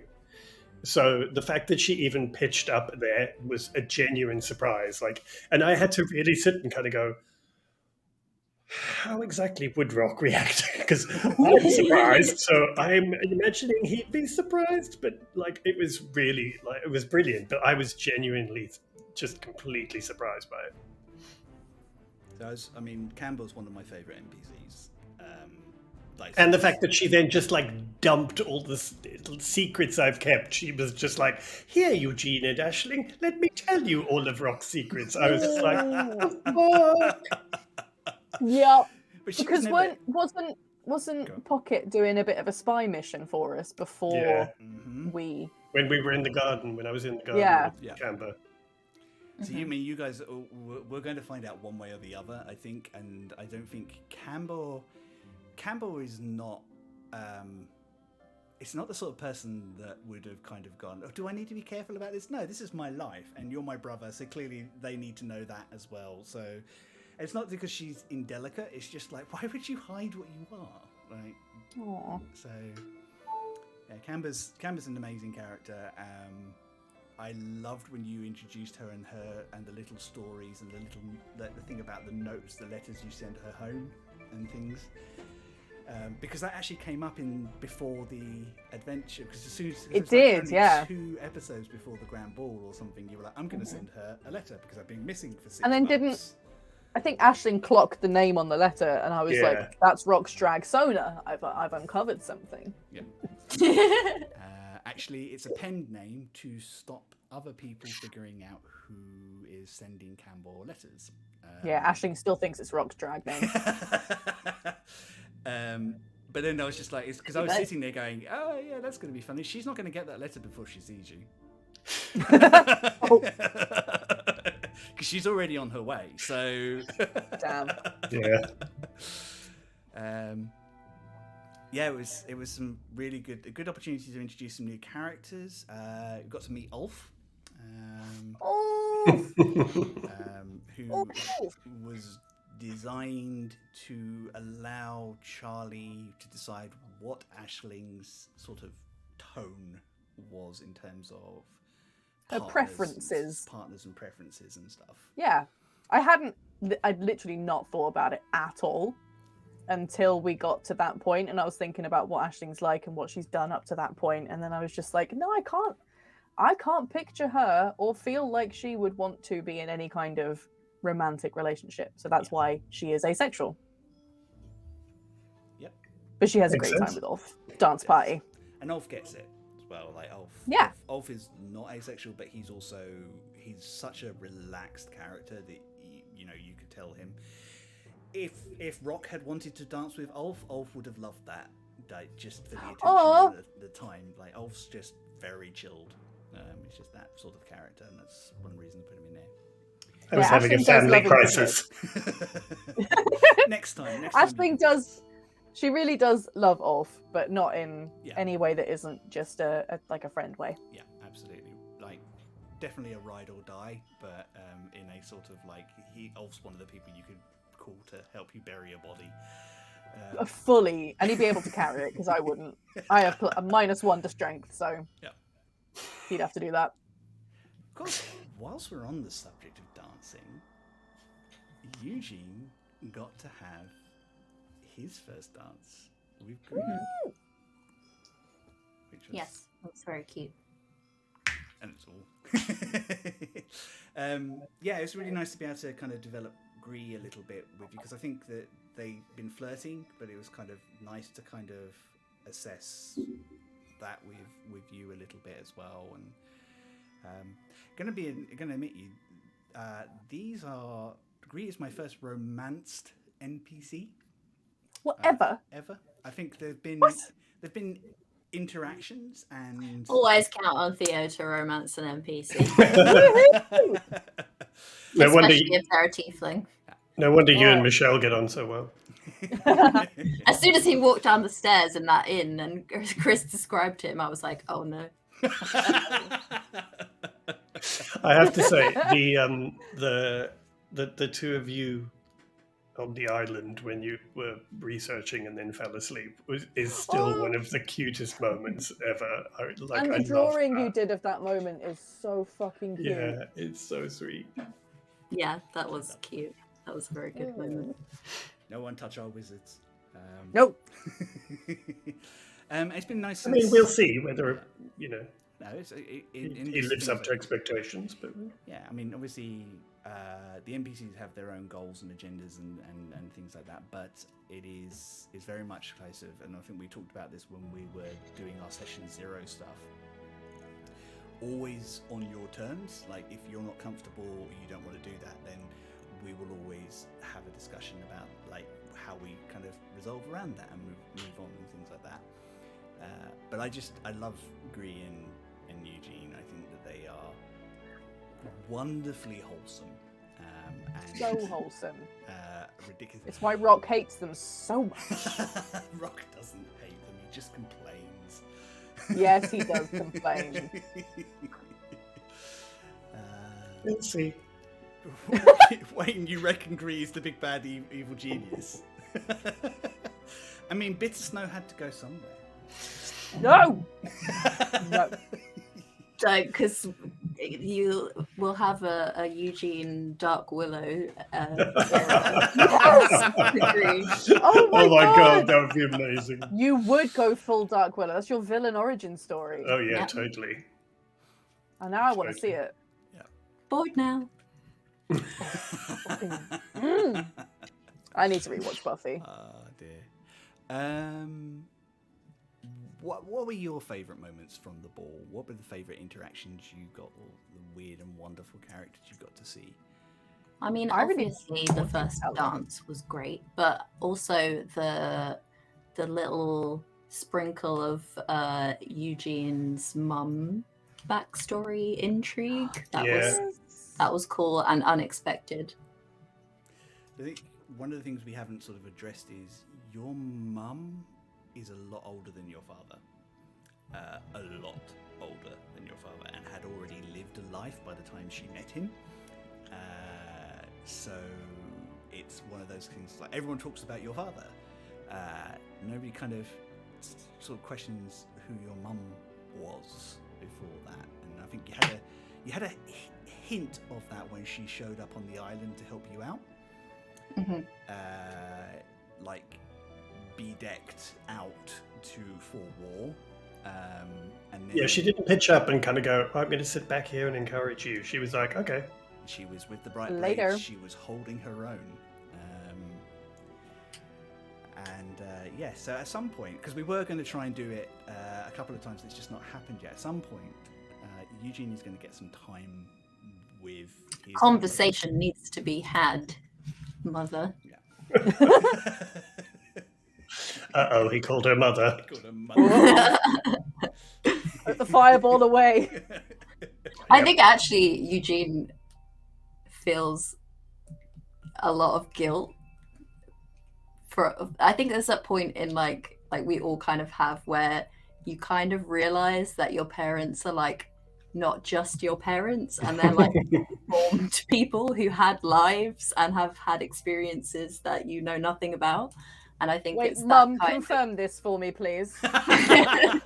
This sounds like bullshit. It's like when you're a little kid and you see your teacher outside of school and you're like, what? You don't live at school? What? So I think it's like he feels kind of a sense of guilt that he's never really asked those questions, because he's just like, well, you're just my mum, aren't you? Aww. Both you and your sister, you had this wonderful little isolated life on the Twins, and there's no reason why you would have questioned anything. You know, this was how your life was, and then Eugene stepped out into the wider world, and by virtue of kind of your experiences and then your request for help, you got to see that your mother was more than just your mum, and that was interesting. And now you have met a family member who's kind of seeded even more doubts about that as well, like Sadia. You know, who did it all in the best terms as well. Like she only had your interests at heart. But that's what she wants you to think. But yeah, so it's kind of interesting. So, but Sadia specifically came because she saw Eugene's name on the invitation. Otherwise, Nudoan would have, as normal, politely refused. Damn. Interesting. You got some sway there, Eugene. Yeah. At some point, you are going to have to. You're going to have. I mean, you've seen Nudoan now from a distance, but you will likely go there, which would be a very interesting story. Part of the story. I'm looking forward to that. Oh yes. Because only Charli really knows anything about Nudoan. So. Yep. Keep your secret.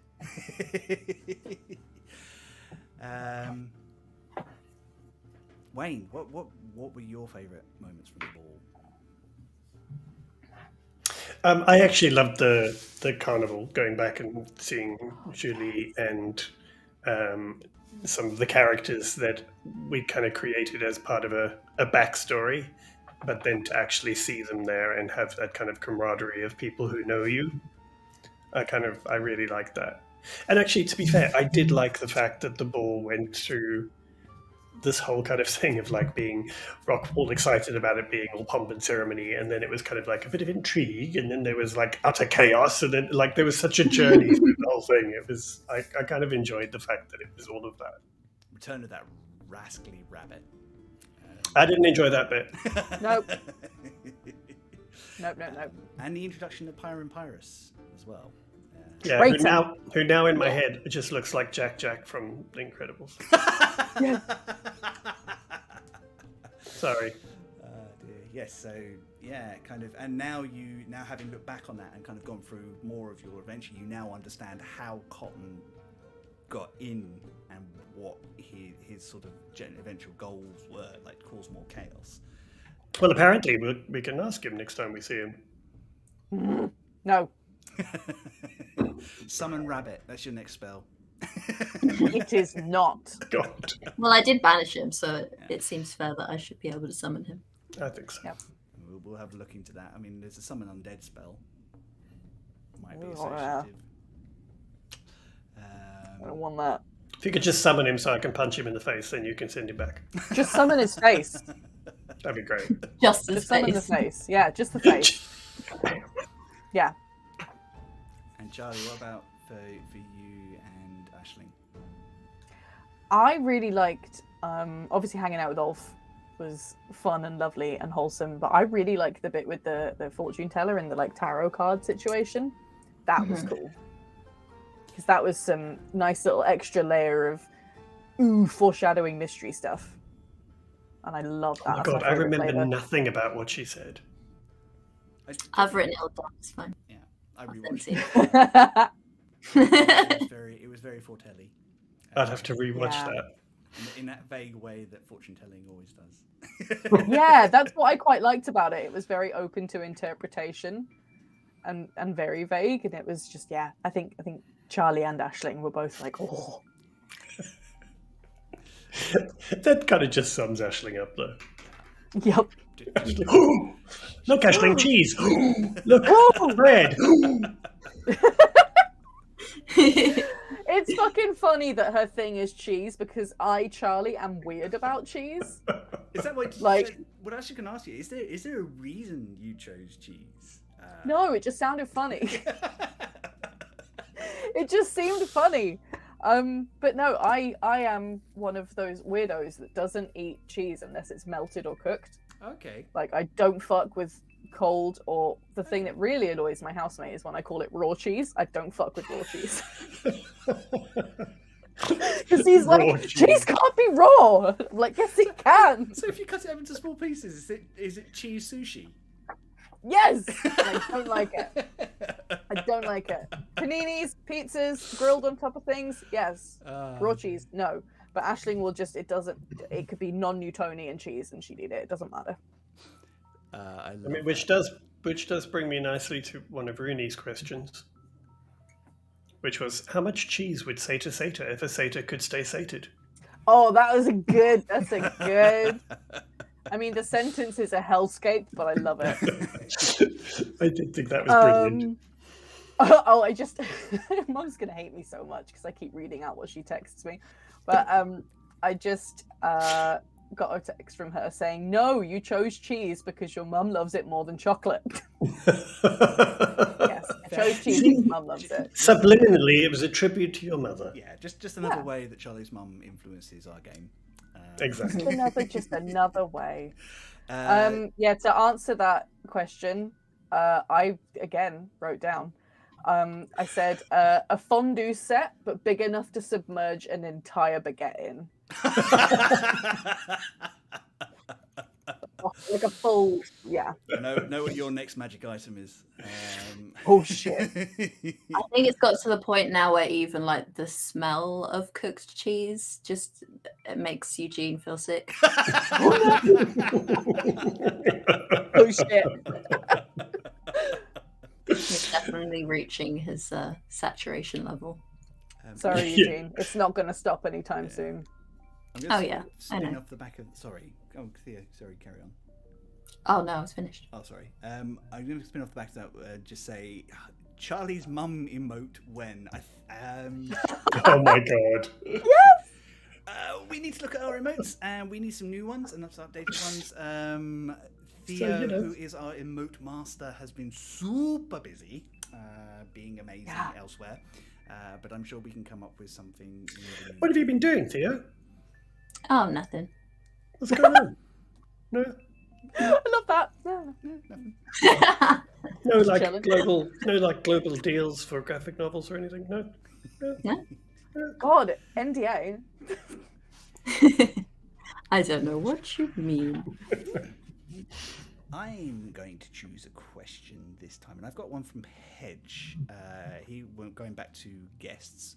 Who would we like to have in for 2023? We have a list. We have a big list of wonderful people.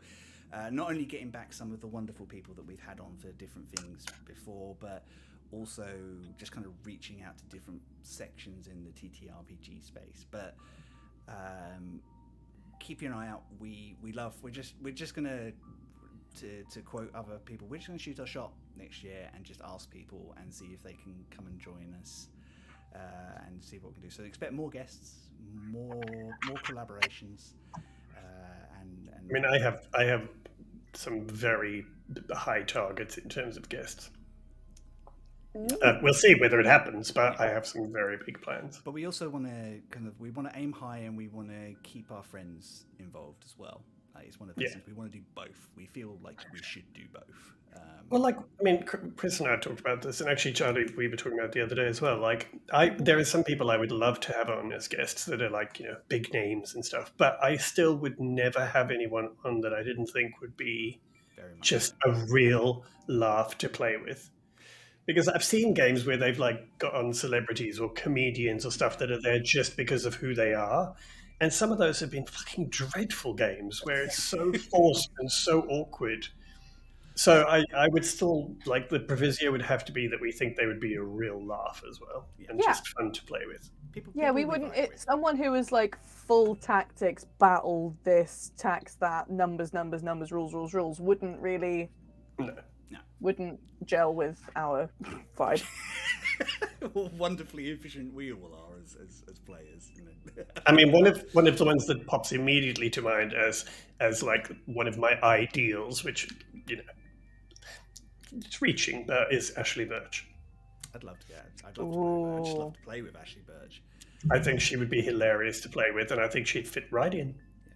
Let's just do our kind of like fantasy guests. Fantasy guests. So Okay. Wayne's just had Ashley Birch. Theo, is anyone you'd like to have on? Anyone in the world? Anyone, like, it doesn't matter how famous. Oh, I don't know. On the spot. Come on, just like that. I can come back to you. Let's. Probably Ashley Johnson. Ashley Johnson. Ooh. Yeah. We can have an Because I Ashley want special. to be Ashley Johnson.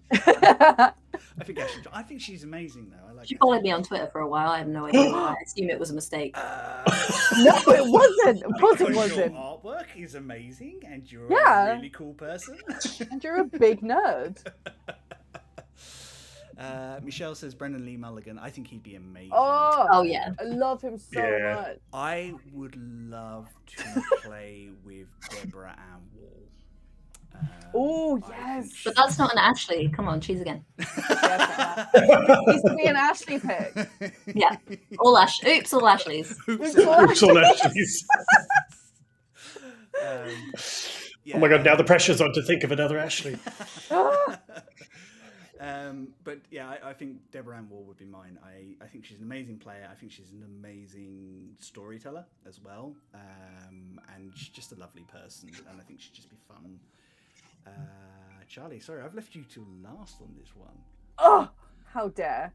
I'm enjoying all the Ashley suggestions in chat. Yeah. No, I think mine would probably be Justin McElroy. Justin Yeah. makes sense. Yeah. Because Justin brings me Any so of the much McElroys. joy.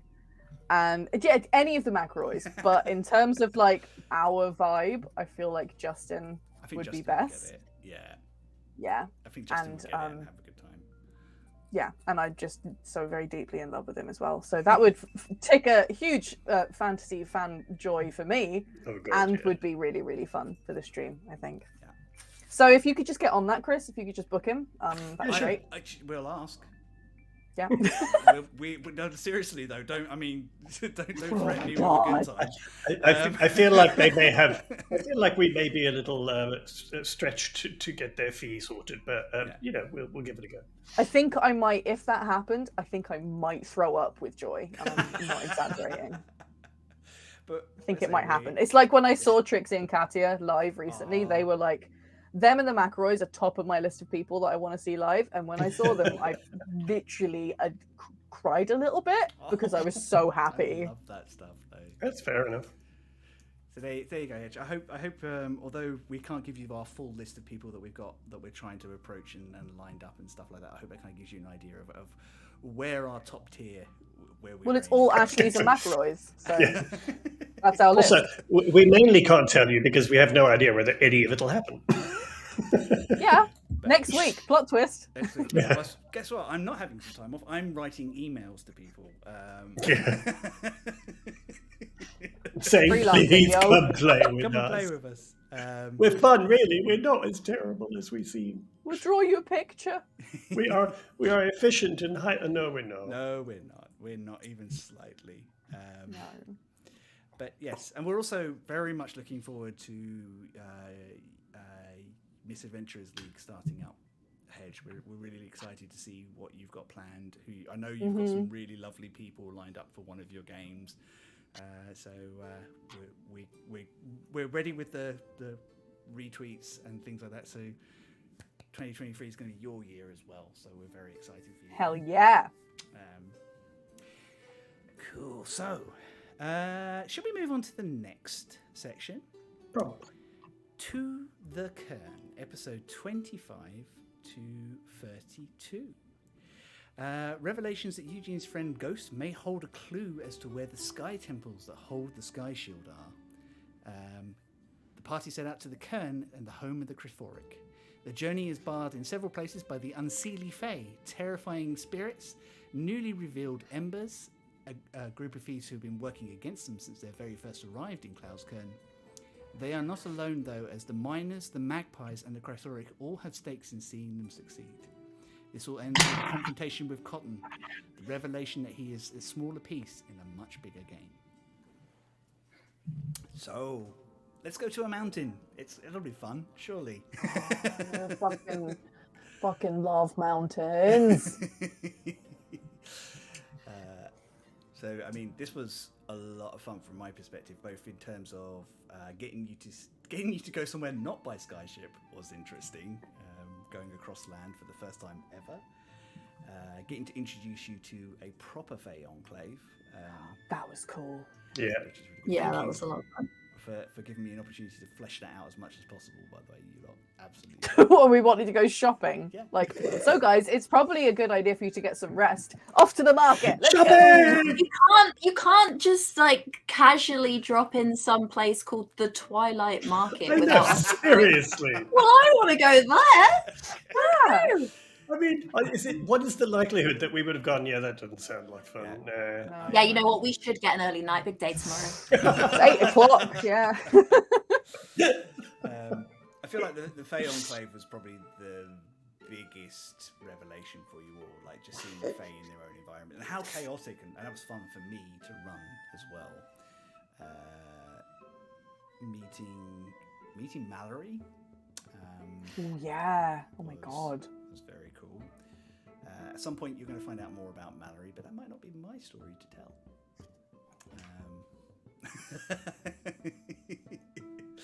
Actually, just on a step back when we arrived, that's probably one of my favourite moments as well. Yeah. Was when we arrived on the wagon and somebody shoved that thing at Eugene. Oh yeah. When they just shoved it at Everyone Eugene was and yelled, shouting. yeah, and shouted at Eugene, "Drink it!" And Rock panicked and just went, "Drink it!"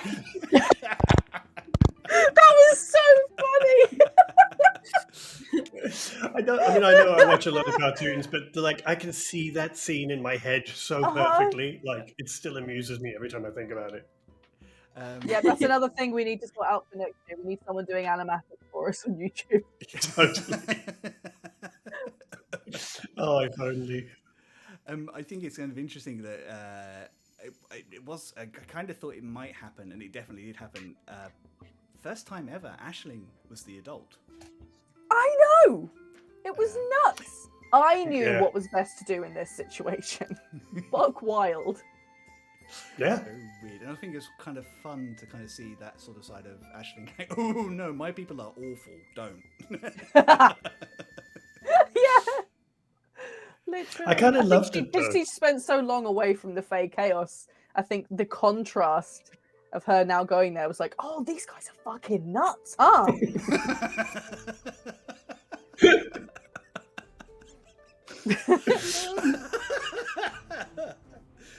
Yeah. I really did love the idea that Rock, who was like, no, this is how we behave, and this is how you bow, and this is how you was suddenly like, I have no fucking idea how to behave around these people. I don't know what to do. What am I supposed to Punch say? him in the face, quick! I love the fact that Rock was just like, I don't like this. I don't know what's acceptable or not. This is not good. You're like Aisling when a fucking island keeps moving. She can't map it. Don't like it. She keeps rubbing it out and being like, oh, fuck's sake, it's over here now. Okay, god damn it. Oh dear. Yeah, so Fey Enclave is still there. Auntie Needles is still running it. Love Auntie Needles so Auntie much. Needles was one of my favourite NPCs. Yeah, she was lovely. It's like Miss Tiddlywinks from Enid Blyton. Or, no, Enid Blyton. Is it Enid Blyton? Beatrix Potter. Beatrix Potter. I picture her like one of her little watercolours every time. Yeah. But with an edge. Little glasses. Yep. Yeah, little Yeah. tiny round glasses, but like knives. Yeah, but she'll reduce you to a cinder if you look at her Yeah. wrong. Yeah. Or her wife. Yeah. And I did love Ghost. Yes. Although, actually, to be fair, that whole the Eugene interaction with Ghost is still probably one of my highlights of this whole thing. That was beautiful. Yeah. Yeah, it was a very loved that. poignant episode, that one. It was, as soon as it kind of came up to that moment, I was like, I know exactly which line is going to deliver the biggest kick here. And I couldn't resist it. I really couldn't. It was too perfect. And Yeah. you returned it. I as well. very almost cried. So close to crying. Yeah. So close and yet not That's- so. Oh, I you've think got to it's try harder, twice. Chris. So Twice. I've been like on the edge of crying and just managed to. What was the other time? When we were on the island and we got to send a message to someone, and I picked to send a message to my dad, but my mum responded. Yeah. I remember that. Because your dad loves you to pieces, but is absolutely awful at those sorts of things. He doesn't know how to text. It's terrible. So. Yeah, it's just those 3 dots for like I know. 10. Oh God. You can imagine for it to kind of not to take away from that moment, but you can imagine him kind of wandering around trying to find a piece of paper to write down Eugene's talking to me. I don't know what to say. Oh God. Knowing Oh, enough about no. the spell to kind of like, I'm going to hold it in my head in case I need to make sure I'm doing this right. Because your father's, he's lovely, but he's a big dumb boy.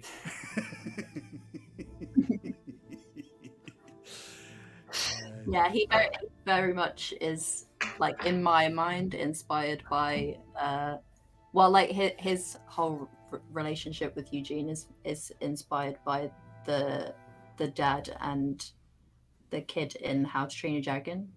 Oh, Yeah. I can fully see that. Yeah, totally. Fully. But like they love each other and they know that they love each other, but they just and like they want to connect with each other, but they're not really sure how because They this don't like one, understand each other. yeah, like in Eugene's dad's case, like his whole life is about like fighting and Yeah. swords and like protecting people and being brave and brawn and like that's I think like when he had a son, that's what he envisaged them bonding over, and when that Mhm. wasn't the thing that they could bond over, he kind of like didn't know what else to do. Like he wants to like bond and get along with Eugene, but he doesn't really know how to other than like this one way. Yeah.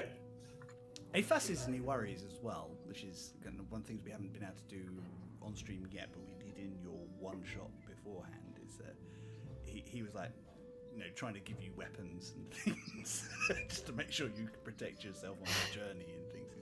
I think Rooney's put a fab quote from actual How to Train Your Dragon in Yeah. the chat, which sums it up yeah quite You well. do less of this. You just gestured at all of me. He just assesses all of me. Yes. Oh, I love that film.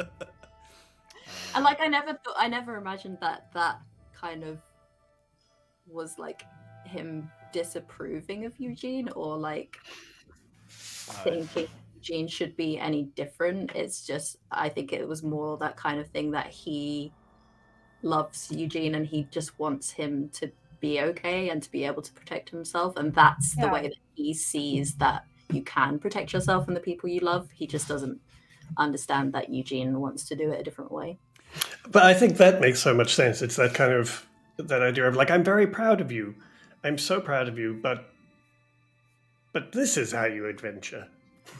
This is what it means to be an adventure. But I'm still proud of you. I just don't get that you do it that way. That's kind of I weird, really but like that I'm we've very all proud of you. sort of, with our family backstories, we've all sort of avoided cliche trauma tropes. Mm-hmm. Of, Yeah. like, I really oh, wanted they to, hate me, like- it's dreadful, Yeah. or they're dead. Like, Exactly. it doesn't have to. I mean, I know I'm technically from an orphan, but it's not tragic. Like, oh my god, they died in a fire. Wow. Yeah. It's like, yeah, I think we've all successfully avoided the trauma trope nonsense. Yeah, in particular with Ashley, Yeah. the thing with the orphanage is it's just Faye dropped them off at the orphanage because that's the best chance a lot of Faye have in the Yeah. world. And it wasn't a bad orphanage. It wasn't one of those horrible, like, oh, it's a big grey building with thunder all the time kind of thing. It was like, yeah, it was a nice time. But it's yeah, actually, at some point we'll probably have to revisit the orphanage so people can see it. Uh-oh. Uh-oh. Oh, I'm going to have some fun with that. Ashley's formative years? Shit. And just when you kind of see the matron just like, so I've got a demon in my head, and she just looks at you just like, I'm not angry. I'm also not fucking surprised. I was just going to Yeah. say, my immediate thought is that if you went there and said, I got a demon in my head, she'd just be like that. Of course you do. In the yearbook, Aisling is That's called nice, most yeah. likely to have a demon in her head. Most likely to end up with the demon in her head. Yeah. Dear. So for Crophoric, I've been wanting to play with Shard Minds. I love them as a concept and idea, but I also feel that they're very interesting. So introducing Ghost and his people, Ghost and their So people, cool. I should say, because the new one hasn't decided on what their gender is yet. Love that. It's kind of been really fun, and also kind of a really nice way to propel the plot along for you lot. And spooky. I hadn't done proper spooky. Spooky was good, and I love anything hive mind like that trope for stories. I really like the idea of a hive mind that's not just Borg, that it's something quite cool. Yeah, I mean, I quite like the idea of different species having different ways of thinking. That's always been a big key thing for me. It's one of the reasons Alabaster is not evil. Alabaster is just Alabaster, Yeah. Well, I think I clarified that fairly early with you. I was like, so, hear me out. I want a demon in my brain, but they're not a bad guy. Yeah, and I'm like, I vibe with that. Yeah, demons are just demons. They're just different. Same with Fae. Fae are dangerous because they don't see the world the same way that everybody else does. Same with Celestials. Exactly. Have a very black and white way of looking at the world. That's why they're dangerous, I really like that grey area to play around in of moral ambiguity depending on what your culture is. Yeah, it's things that mortals do that other people from other realms think are horrific. Dying is one of them. No big deal. No big deal. But yeah, it's just I like that idea that everything is kind of like a vague sort of amorphous sort of approach to things, and the only way you're going to find out about what these different beings are like interacting with them. Don't get me wrong, there are some demons that will just eat your face because they're evil, and they just react that way. But most of them are very much, I am out for me. End of story. And probably one of the most clutch rolls since jumping off a dragon. The banish spell. God, that was so intense. Oh, that was so intense. Oh my god. So intense that I genuinely, it took me like a few seconds to figure out if 3 was an odd or an even number. Yeah, I remember that. And even when you said it, I I just could looked at see it and I all was three like, of us go like, what is that? What does that mean? I thought you'd rolled even, and it was such a clutch use of spell. There's been two clutch spell uses. That was one of them. Rock using aid. I can't remember exactly which fight, but you cast. Is it aid? Yeah. And you was saved that? the day. Yeah, we were all. I think it was it the cotton fight. No.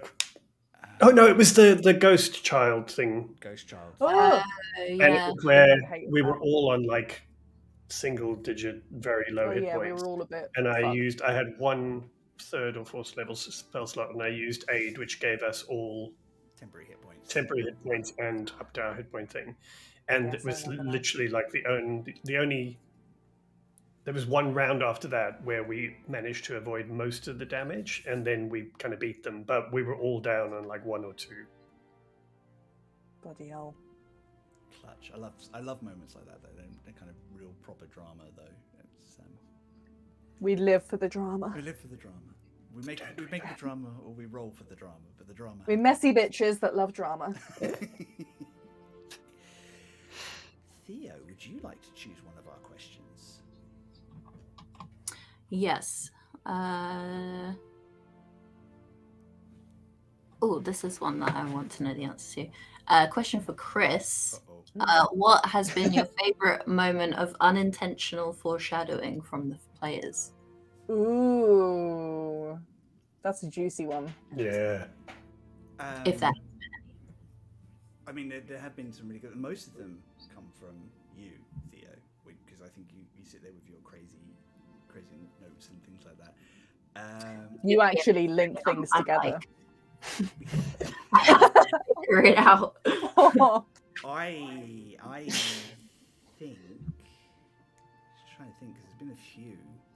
I definitely think it's the island and the time thing where you got it so close, and I was like, and it was very early on being the island where you literally just turned around and went, are we back in time? Did we time travel? And I'm like, oh, you're so nearly there. I think I remember when you said that, and I was like, shit, that's good. There's been a few moments where I have to sort of sit there, try and keep a poker face, which I'm not very good at. Yeah.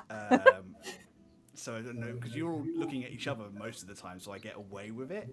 But there are a couple of times where I've looked back and I've gone, how they didn't pick up on me going, oh.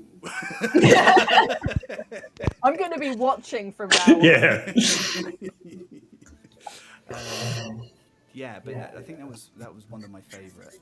And you worked stuff out about Pyron very Yeah. I was pleased with myself about that one. as well. Yeah, that was good. I thought I've dropped you hints, but I think you got it much quicker than I anticipated you would, and that was on me. But I'm really pleased you did as well because it was fun. Yeah, that was good. Pretty much pieced together most of the stuff, particularly about the grand ball. That Pyron's involvement in it was.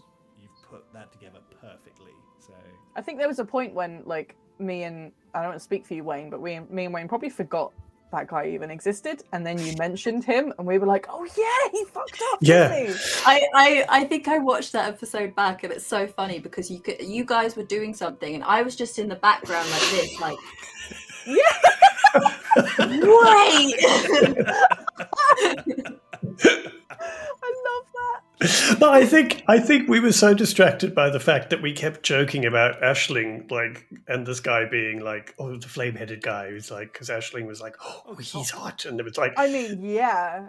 So- Ashling's ace, but she can appreciate a fit person. totally. But I think we were so distracted. Well, I was so distracted by that like there was something weird about him. But I genuinely like. All I knew was it was weird that he was kind of in the way and got kind of a little hurt. Like I knew that was weird, but that was it. That's all I thought. And then when Theo did that, it was like, but It was that one guy. oh my god, Yeah, that was very good. that was awesome. And when you kind of all found out that actually likely he's responsible for most of the things that have been happening in Klaus Kern, that was quite interesting as well. But as soon as we kind of heard his backstory, things started quickly fitting together. Yeah. But yeah. Confrontation. Yeah, that was New interesting. Year sometime, I think. Oh goody. Aisling, you get to beat him again. Yay. Yay. I mean, it'll be a very Seems like conflicted it's not moment where I'm over. like, damn, but also fuck you.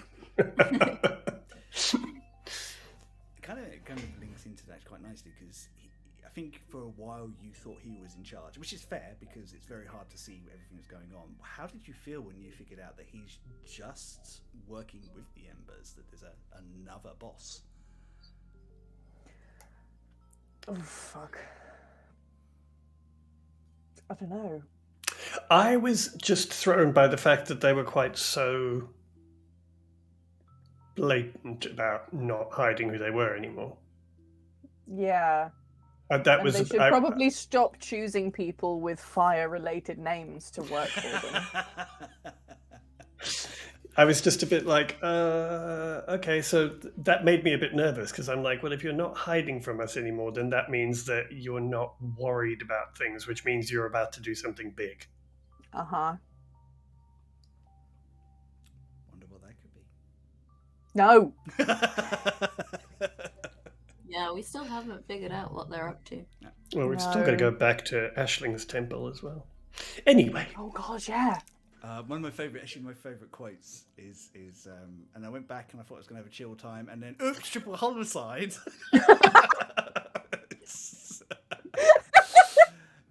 you know what? Speaking of notes earlier, on one of my notes from, I don't think it was last week, it was the week before, one of my few notes of that week, I just wrote in one of the sections in big quote marks, always the weirder choice. I think that just sums up this party perfectly. Somebody said that at some point, and I wrote it down because I just thought it was so perfect. Always the weirder choice. Presented with them, choose the weirder one. Choose the weirder. Yep. Oops. Yep. Going weirder. Personal missions. So it kind of rums up. So episode 33 and 33.5, which kind personal missions kind of needs its own statement. So Aisling went back to the first temple where she found Alabaster and uncovered interesting things. And recounted it perfectly. Rock went home and found out that his family has got a more complicated history than he anticipated, and someone in the Empire wants him dead. Yeah, I was going to say, important things first. Someone tried to kill him. Oh, yeah. And Eugene had a lovely death. And Eugene went to a lovely restaurant, sat underneath an everbloom tree, and had dinner. Oh, poor Eugene. It's hard life. You guys made your choices. I'm just saying. Yeah, we stupid did. You could have Choices. been on dates too. Choices. Just choices. Mm-hmm. Yep. Yeah. Sorry, guys, for the trauma. I didn't choose to witness a triple homicide, alright?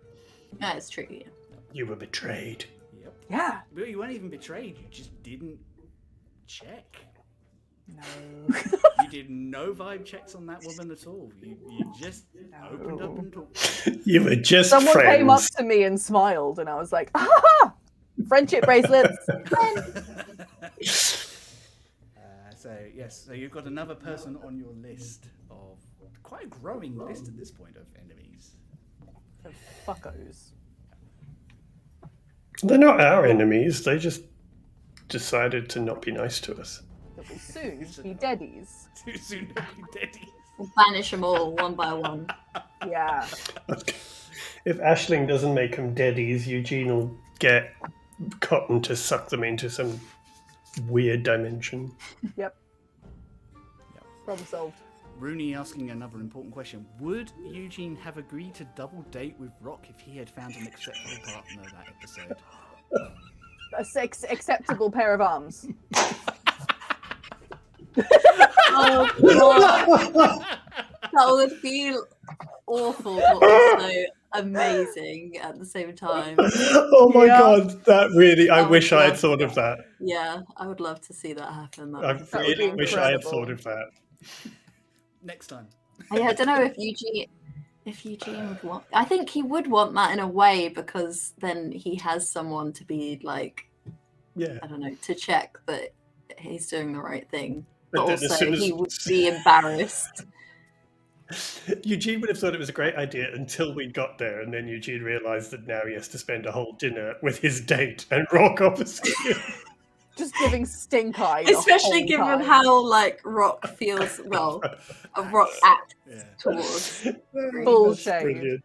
Amazing. I Paul, love I don't that. think I'm not sure Gree would agree to that. If you said, "Oh, can we go on a double date?" and he'd think, "Go, oh, who with?" If you say Ashley, he'd be like, "Oh, that'd be wonderful." Rocky would be like, "Do we have to? I'm not sure I can Yeah. survive that." Oh, Oh my god, I do kind of love I that. really like Rock in small doses.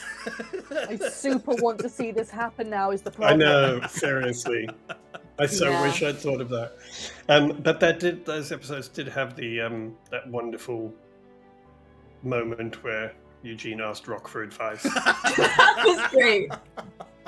I love that. Making me use all my spell slots. I know, it was brilliant. It's now an unofficial rule. hilarious. Whenever you receive, as a player, if you receive a sending spell, you have to answer the question you are sent with the question. For fuck's sake. You have our full blessing as some other heroes to do this. Yeah. It won't annoy anyone. No. triple date one shot for fundraiser. Oh my god, that'd be hilarious. Jesus. I'll think on that one because there must be a way that I can raise money with you guys interfering with the date. Yeah. No, I'm I'll sure. bring Ulf and we'll just start a fucking mosh pit in the middle of the restaurant. That tracks too. Yep. Dear. So, yeah, still a lot of stuff to come out of the revelations of that, those episodes. And I still owe Eugene something in terms of, because we didn't quite have time to get to everything I wanted to during that time, but we'll figure something out. You'll see. We'll get there. We'll get there. It'll be fine. Charlie, would you like to choose a question? Oh, shit. I mean, yes. Oh, I like this one. This was another Nikki one. What other fictional world do you think your character would fit neatly into? I mean, that's cool. Neragwin is officially in Dice and the Slices world now. That was the exchange. That's true. Yeah. He's their problem now. Have fun. Have fun with that. Yeah, who would like to go first on that one? I'm gonna have to have a think, so It's come a back good- to it's me. a really Yeah, good thank question. I like that. Mm. And presuming like this goes beyond like Dungeons and Dragons into other things as well. Oh, it must be. Yeah, it must be just any like I mean, I know where Rock would like to be. Where would Rod like? where. In the world of the Dragon Prince. Of course he would. Yeah. That would He's be not the fab. Dragon Prince. He's a Dragonborn, not a dragon. But Rock would fit perfectly with those characters. Yeah, I can see that. I think I Like feel that like a the lot. kids would wind him up. But Totally. He'd love them all the same. Well, maybe. He would. He would. He would. Theo, have you got any ideas? I am gonna say the Owl House. I think Oh, Toads! would be a great addition to the Blue Isles. I love Oh, that's that. amazing. Yeah, I feel like Eugene would excel at Hexside. Like, Yeah, Eugene and Gus would be so cute. Oh, yeah. Yeah, Oh my god, yeah. yeah. I can Mm. see that happening. That's a ship I'm quite happy to happen. Oh, Now I'm just waiting for Aisling to say Gravity Falls. oh shit! Oh my god, Ashling's Maple! Ashling is Maple! Ashling is Stacia Maple. Okay, we found it. It's Okay, done. there we go. Gravity We Falls. did it. Oh, that's Oops, we did brilliant. it. Did Too you, easy. did you have another suggestion at all, or wait? Well, funnily enough, it was probably going to be something like Steven Universe. Yeah. Aisling would be perfect in Steven Universe as well. Like just that. Yeah, I thought she could be quite cool in not on the Earth, one of the other Yeah. Yeah. planets that they end up going to. I thought that Yeah, would be that quite would cool. totally track. That or something with the airbenders in Avatar, Mm. Yeah. because I like what's the name of the little flying monkey in Oppa. Avatar? Upper. Oppa. No, it's Yeah, it's yeah. Upper No, Oppa's the sky Oh, the bison, yeah. Momo. Momo. Momo, Yeah, yeah, that's I it. think Aisling and Momo would be good pals. Lemurs, thank you, and thank Yeah. you. Actually, I could Michelle. see Alabaster being one of the spirits with very little patience for Aang and his friends. Maybe he could be one of the crazy, amazing kite spirits in Korra. Or maybe, or a third one just sitting off to one side, going, "I'm not getting involved. This is." I just picture these two spirits having this epic world-ending fight, and then there's Alabaster sitting there with a fag hanging out his mouth, like, "Oh, this is great." Yeah, Korra going, "You have to help. Why?" No, busy, darling. Does this seem like I a could also see Aisling in the Owl House. Yeah. Just saying. Yeah. Oh, yeah, Aisling- totally. Aisling and Ida would be a great combo. Oh, Oh my god, that would be hilarious. Talk about chaos, Jesus. That'd be cool. She announced it Okay, now, so I'm Chris, gonna you be get the rights to all these shows, yeah? Yeah, I know, absolutely, right? Just like that. Cool. Cool.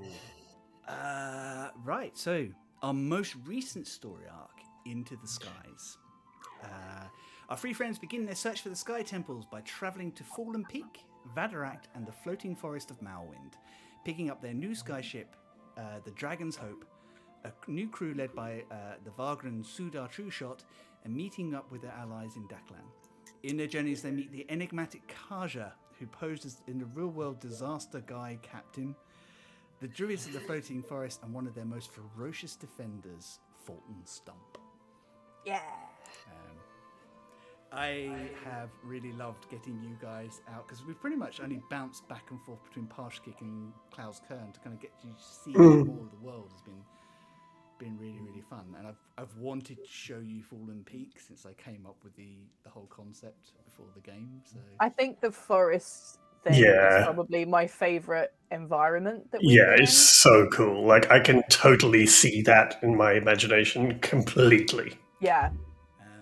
I mean, the floating forest was also something I really. I mean, all these areas are very cool. Vadarak is. You could run a whole campaign in Vadarak. I think. I think it'd be very interesting. There's always something going on. It's one of those cities. Yeah. And Fulton was awesome. And so Kaja. Yeah, So good. Yeah. Well, she was eventually. I mean, Kaja's, the whole twist with Kaja was so good, and I have to say, like, I cannot believe how good Alicia is at Captain Guy Captain. Yeah. Like, and then switching as well. But Captain Guy Captain, like, I know she knows that character well now, but she has such a brilliant turn of phrase. Like, you say something to him, and he answers like Captain Guy Captain in the most so quick, brilliantly hilarious, mundane way ever. It's, I mean, I can't even remember there were so many lines that I was killing myself laughing at. It's the thing when I finally dungeon beat you. Yes. And the thing with the, oh no, I didn't bring my EpiPen. Yes!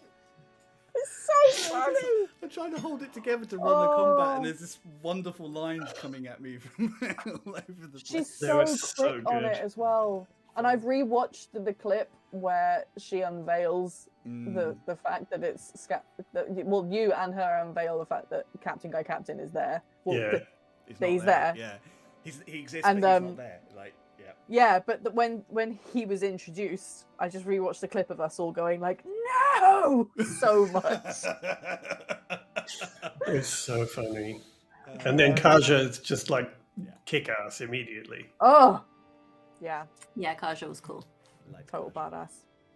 And Fulton, talk about when Jay said to me, I want to bring a very different energy, because I feel like you've all had very friendly characters, even if they've had their own agendas. They've been very friendly at this point. It's like, go for it. Somebody who's completely got your back, but is not warm and fuzzy. Yeah. Nope. I fucking loved when we went through the portal thing, and I was just like, "You're not coming," and he was like, "Absolutely not." It was so funny. That was brilliant, because Ashley was being all kind of warm and fuzzy, like, "Oh, are you not coming with us?" And he literally was just like, "No." Unsubscribe. Leave. Yeah, that exchange was really good, and eggs. Fucking funny. Oh! Yeah. No. Eggs, Ashling, eggs. Don't you ASMR eggs me, all right? I was going to send you a text the other day just saying eggs, but I wasn't sure you'd get it. I would. You'd just I be would like, get it. what the fuck is Wayne on? Jesus Christ. Even if I didn't get it, though, I'd just be like, okay, yeah, it's fairly standard. Get Wayne Just text, Wayne. that's fine. I actually really enjoyed having a character that was that wasn't just like light and bubbly and funny, and like I actually thought it was great for us to have a character where suddenly we were a bit like, okay, not entirely sure how to react around this one. Like, I loved it. I thought it was great. Jay said himself that he really enjoyed it as well, because he got an opportunity, because he usually plays the good-willed, heart of the party paladin, like the person, The himbo. The complete himbo, the person who's like got your back, is just like, just to get to play someone who's a little shadier, a little darker, I think he had a lot of fun doing so. Like, Yeah, I enjoyed that. Was great. and I It was a nice little reality check for us three as well, I think, for our characters being like, oh, we always act like twats. Okay, we should behave ourselves. There are a lot of powerful and important people that put up with a lot of shit from you three. And all of a sudden it was like I don't feel like I should be included in I don't know. No, well, Eugene, he did say Eugene was his favorite, mainly because he was the least trouble, apparently.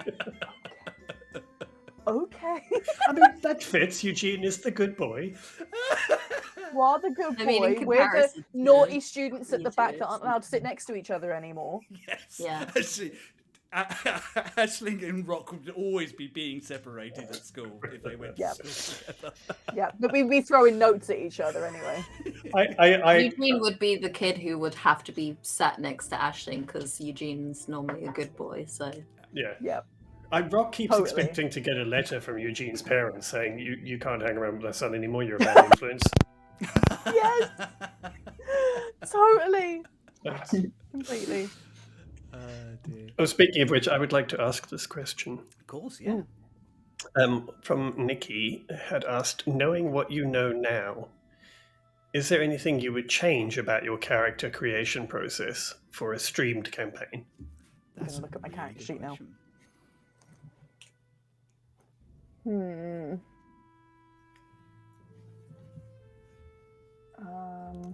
goes quiet as I think. Yeah. Do you know what? I don't think there is. I mean, I have 100 character ideas that I could, if I wanted to really do it differently, but I don't think there is because I think,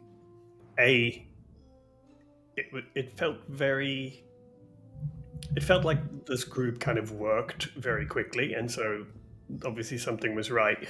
But the other thing for me is, like, as I think I've said before, it takes me a while to get into who a character is and what they're like. So actually at the beginning, I am really guessing and still feeling my way. Like, I don't have a fully formed character and like knowing exactly what they're like right at the beginning. I have an idea and it kind of develops.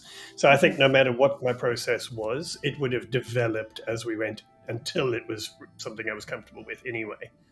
So I think I would probably do the same. Yeah, I actually think that's something that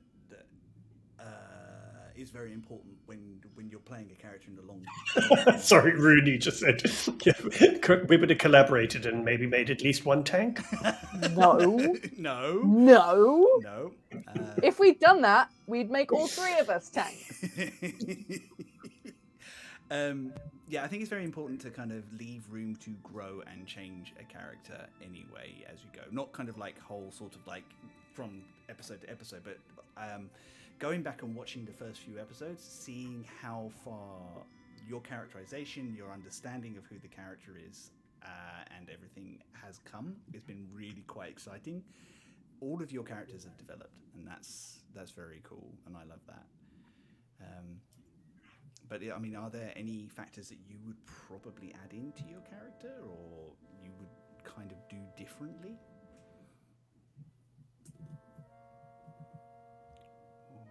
It's a big question. Yeah. If there is anything I would do differently, I think that's probably a boring answer to the question, but I don't know how I would have done it differently. I mean, I think our characters are pretty perfect, to be honest. I mean, I gave you all a brief. You hit my brief, as far as I'm concerned. I said, I don't want the most competent expert characters. I want your characters to be... Boy, did we take you at your word. We focused on that one, I feel like. I feel like all three of us just stopped at that first sentence. Yep. Incompetent. Got you. Okay. But you're not... It's not fair. Eugene is very competent. Yeah, very. competent. He's just, He's competent in some ways, He's just squishy. and so lacking in others. Yeah.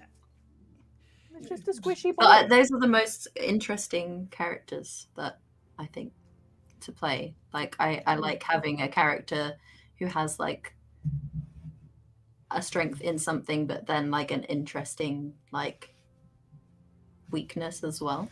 God, like yeah, flawed Eugene characters. has really high intelligence because he's read a lot of books and he does a lot of studying and that's what his passion is. but he has very low wisdom score because he is quite sheltered and he doesn't really understand people because he hasn't spent that much time interacting with them. So he has very high intelligence but low wisdom. So it takes him a long time to actually pick up on things. Yeah, and Aisling is the opposite. So she's got pretty high wisdom, but yeah, her intelligence is just middle. But she can tell a lot about people by smelling them, so... Yes, she can. Yes, she can. She's not upgraded to licking them yet, but give it time. I am fully expecting the next time you meet somebody, Aisling is going to walk up and smell them. Yep. But no, I don't think I would change anything about Aisling either. I think it's got to at the point where I definitely know that she's not a character I'm going to get bored of, which is something I was worried about. Because, I mean, everyone's made the odd character or thought of or met the odd character where you're like really into them to begin with. And then a few sessions later, you're like, I've kind of run out of stuff. Yeah. But yeah, I'd never get bored of playing Aisling and her vibe. That's why neat NPCs suit me, because I come up with a new character idea all the time. And I'm like, I want to play this one now. So. Yep. I don't think, as I say, I think you guys hit what I said. Like, you came prepared. You had really great characters. I've loved watching them grow. It's really added into what's been an amazing story for me. I really enjoyed it. I mean, tactically, we probably could have done something better, but we're not about tactical stuff. I know we joke about it all the time, but it's genuinely not our focus. If we have a cool story and cool interactions and role playing and happen to survive interactions that are a bit aggro, then that's fine. But we're not, we genuinely just don't care about it that much. Yeah, I mean, I know we joke about TPKs and stuff like that. My goal is never to punish you because you're the most tactical group. My goal is to challenge you and to find new and interesting ways to challenge you as a DM as well. Like, it's not always slogfest. Sometimes it's like weird creatures that will, hypnotize your wizard and make them attack one of your party members. And then accidentally kill themselves by attacking that party member. And things like that. It's those sorts of, like, not every... I don't think if anybody's sort of really picked up on it, most of our fights are relatively short. But I tend to go for interesting encounters rather than big slogfests, because I think I much prefer that. Yeah, you can put a hit point sponge, but I don't necessarily feel like it's very interesting for you all to watch at home. And even for us to play, like, it's not the kind of game. This is why I love playing with you guys, and why I love you as a DM, Chris, because, like, it's not a focus of this gigantic war that takes, like you said, a complete sponge of everything that you're throwing at them and takes 2 fucking full sessions to get rid of them. I feel like I get bored of that very quickly. No, I mean, there will be some fights that are longer and more drawn out because of what they are, but I don't want... But they won't just be the same round repeated. There'll be things happening. Absolutely. And I think that kind of... I'm still learning. I think you never stop learning as a DM, so I'm trying to pick things that I pick up on, like, okay, that sounds cool. Let's give that a go and see what happens. Oh my god, I nearly killed everybody. Let's not do that again. Uh-oh. Not pressing that button again. Or am I? Like, as much as I don't want any of our characters to die, like, sometimes those points are, like, the most interesting story-wise, and things come from those moments that wouldn't have happened, like, otherwise. So I would never want you to be like, oh no, I can't do that because one of them might die, or like retcon it so that it didn't actually happen or whatever. Yeah. No, I mean, agreed. I wouldn't do that. I do believe the dice tell the story, and I do want that to happen. I mean, you guys are fairly safe. You have my DM curse, which is I roll better as a player than I do as a DM. Oh no! It's the way I roll. So you've always. I felt like you've rolled several crits. Did I sit next to Nikki that day or something? Yeah, maybe. Because that was, I don't think I've rolled so many natural 20s in a fight ever. Like, that was quite scary. There was a point where I was just like, oh god, this is going to go Like it leveled out eventually, but there was a point where I was like, ooh, okay, I cannot roll that. Oh, Yeah, no, there was a another- point in that fight when Rock went down that I was like, shit, because like we don't have any potions. I don't have any healing spells. Charli doesn't have any healing spells. The only person that has healing spells is Rock, and he's down. So now what do we do? And then someone else gave me a healing potion, and I popped back up. And then I got hit, and I lay down again. Yep. Jesus. I think that was the point where I was like, I don't know how many hit points other people have, but I hope they've got enough, because like, I'm going to do this now. I'm going to be up with 1 hit point and down and up, and I really did think that was it for the rest of it. Oh my when god. I'm kind of like trying to run those sort of fights, I'm trying to think of what the monster would do in those encounters. I don't want to pick on anybody in any particular way. I always try and think, okay, so what would Cotton as a person do? Well, he hates Rock.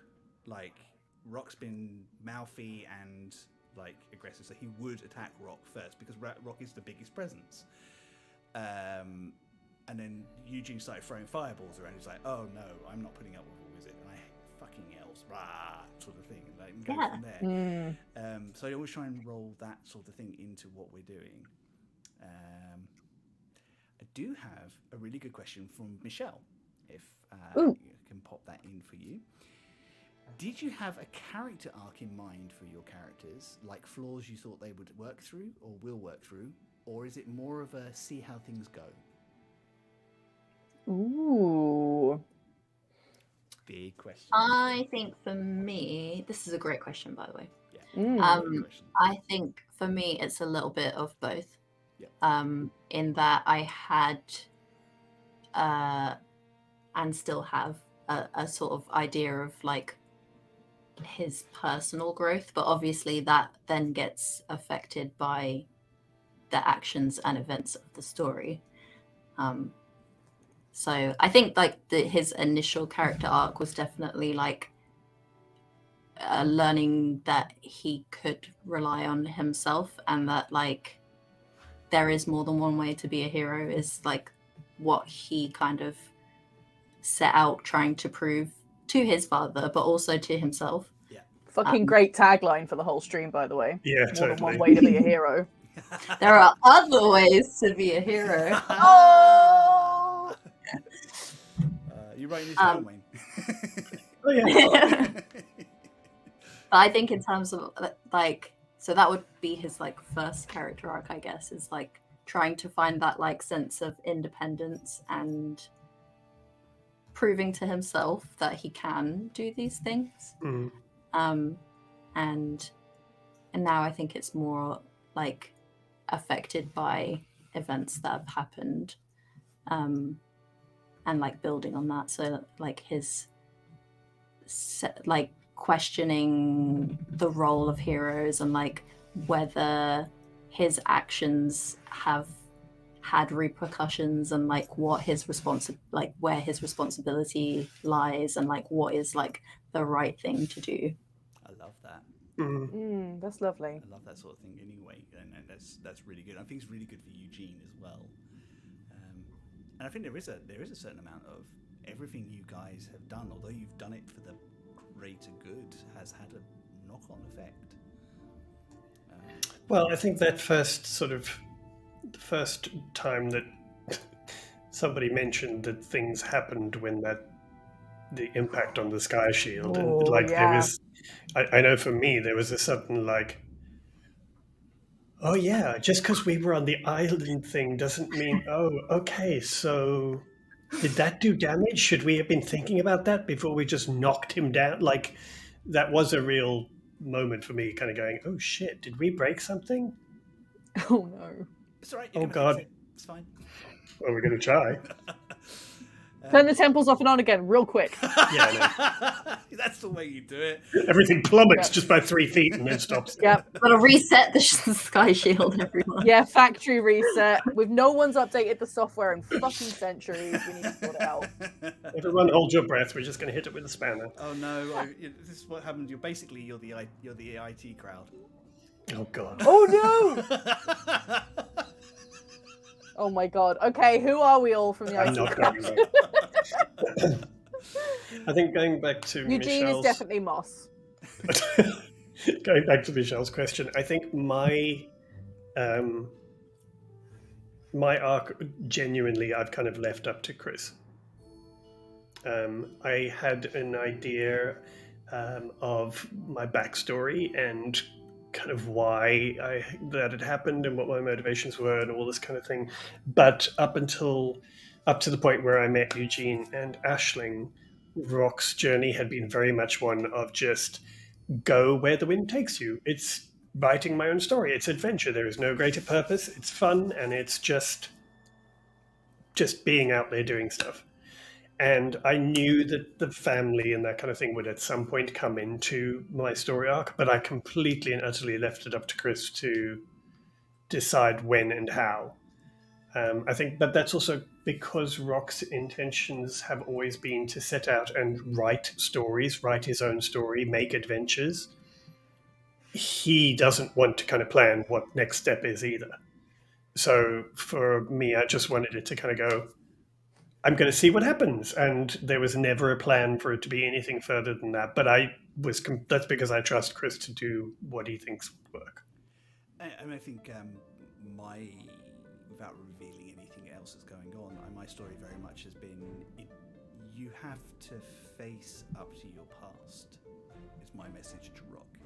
You've run away from it and ignored it, and it's come back to bite you. You have to face it. No, you can just keep running. It's fine. Just run faster. I'm all good. I have a scholarship now. Oh my god. We need a therapy episode like in Wicked Game, but just for Rock. Bye! Dear. How about Aisling? I think her, apart from the eternal quest for cheese, the pursuit of happiness, which is cheese, apart from that, I think it's her arc has been realizing that, or just noticing that there's more than just the only way I can describe it is the do it for the vine energy that she brought to life. She would just be like, that looks fun, I'm gonna jump in that, I'm gonna do this, I'm gonna whatever it is that she kind of had when she was younger, and then when she was mapping stuff, it was just exploring, and it was, oh look, this cool thing, I've got a demon in my head now, that's fine, kind of mentality that she had. And then I think that's why she was quite concerned when she noticed that other people were concerned when they learned about Alabaster. I think she would tell people and then expect it to be fine, just be like, oh yeah, no, there's just a demon in my head, and then they would respond weirdly, and Aisling would just be like, that's an unusual response. Yeah. I feel I may have miscalculated. But yeah, I think her sort of realizing that was her main arc at the moment that I was aiming towards, because I did want her to come from a very Fae mentality of, oh yeah, party, and then yeah, things of consequence start happening, and she's like, wait, maybe not party? Yeah. Eggs. No, none of them. None of them. Actually, I'm gonna put an Alabaster moment into this question about development and growth. And one of the things I have tried to do with Alabaster is, towards the beginning, he was almost dangerously grabbing at power where he saw it. And I think if you go back and watch some of the, particularly the ones around Mir, what was happening with Mir, like his whole sort of grab it, go for it, I want it. Yeah. He I remember has, that. through his time with all of you, softened. He still wants what he wants, but he's much more... Before, he would have killed Eugene and Rock in a heartbeat if it meant getting what he wanted. Now he would protect them first. Yeah. Like, he's figured out... Kill them after. Yeah, like... Yeah. Once he's got what he wants, it's all bets are off. I feel bad about it, yeah. We'll do it. Oh. But he's I think both he and Aisling have. Aisling's changed him as much as he has changed Aisling. I can fix him. Oh God! Red flag! Red flag! Nothing to fix. He's perfect. Or he'll tell you Yeah. that, anyway. Yeah. No, I fully can see that. Yeah. If it's all right with you guys, we've gone on a little bit longer than I anticipated. I think we've just been having fun. Can But we it's been fun. quick fire some of these questions? Are you guys all right to keep going Sure. a bit? Yes. Yeah. I have one or two more from Mum as well. Do you want to go for one from Mum? Because we haven't had one from Mum for a while. So. Okay. Cool. Okay. I like this one. What skills do your characters want in their Christmas stockings?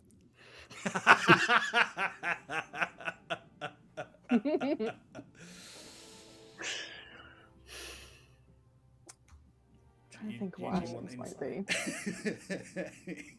Oh. Yeah, I mean that is where I fall down on the old skill tree is insight. Yeah, I think maybe I think Aisling might want a bit of. She's kind of sick of falling over and slipping on things with her hooves. She might want a bit of extra dex, or maybe in the form of, instead of the skill, maybe just some like rubber horseshoes. Or maybe some like just the soles of a couple of pair of Doc Martens that she could just strap to her feet. That would be great. That sounds safe. Yeah, that would be fine. Yeah, totally. I can't go wrong. Ask Luke when you get back if he can make you something. Oh yes! Oh my god, I'll ask that'd him. be so cool. Okay, yeah, Wait. good point. I think Rock would like. Yeah, that's a good question. Mm. I mean, Thanks, Mum. you've got Jack of all trades. So you've technically got all skills. So. Okay. Not at the same level. No, I know. No, I think Rock probably would like, as much as he'll never admit it, Rock would probably like to be stronger, to have more physical prowess. Gotta go hit Get the some gym. strong arms of his own. Yes, that's what I was just gonna say. Don't lust for the arms. Be the arms. Come the arms.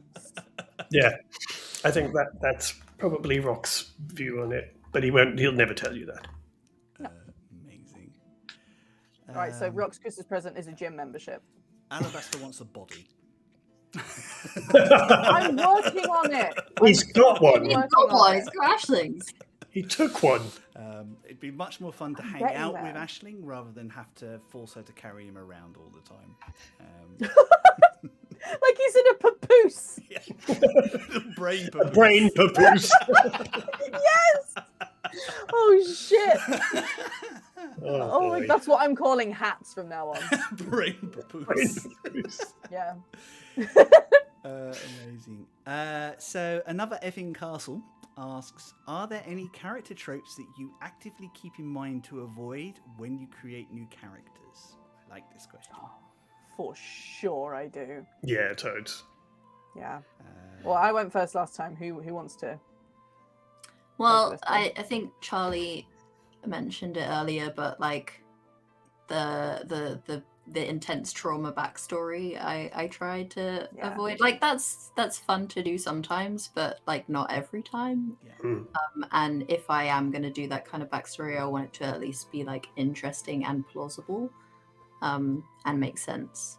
I think Especially if tropes it's a can long be form game, because that can be emotionally exhausting. yeah, definitely depends on the game and stuff.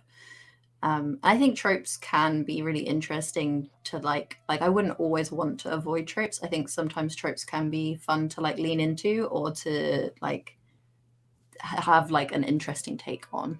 No, I like that. Yeah, I think that's true. I actively try and avoid edgelords. I find them hard work. I used to play them when I was a teenage goth mess. We've all been teenage goth messes. And I quickly figured out actually it's more interesting to do other things. My thing at the moment is characters who don't necessarily not have things to work through, but are at a later point in their lives, who have worked through a lot of their shit. One of the characters I really want to play at the moment is someone who's returning to adventuring, having kind of semi-retired, because he has to, because something's happened, but is very much like, I've done all this. I'm not worried about who I am, or I'm more focused on what I need to do and helping my party become the best versions of themselves.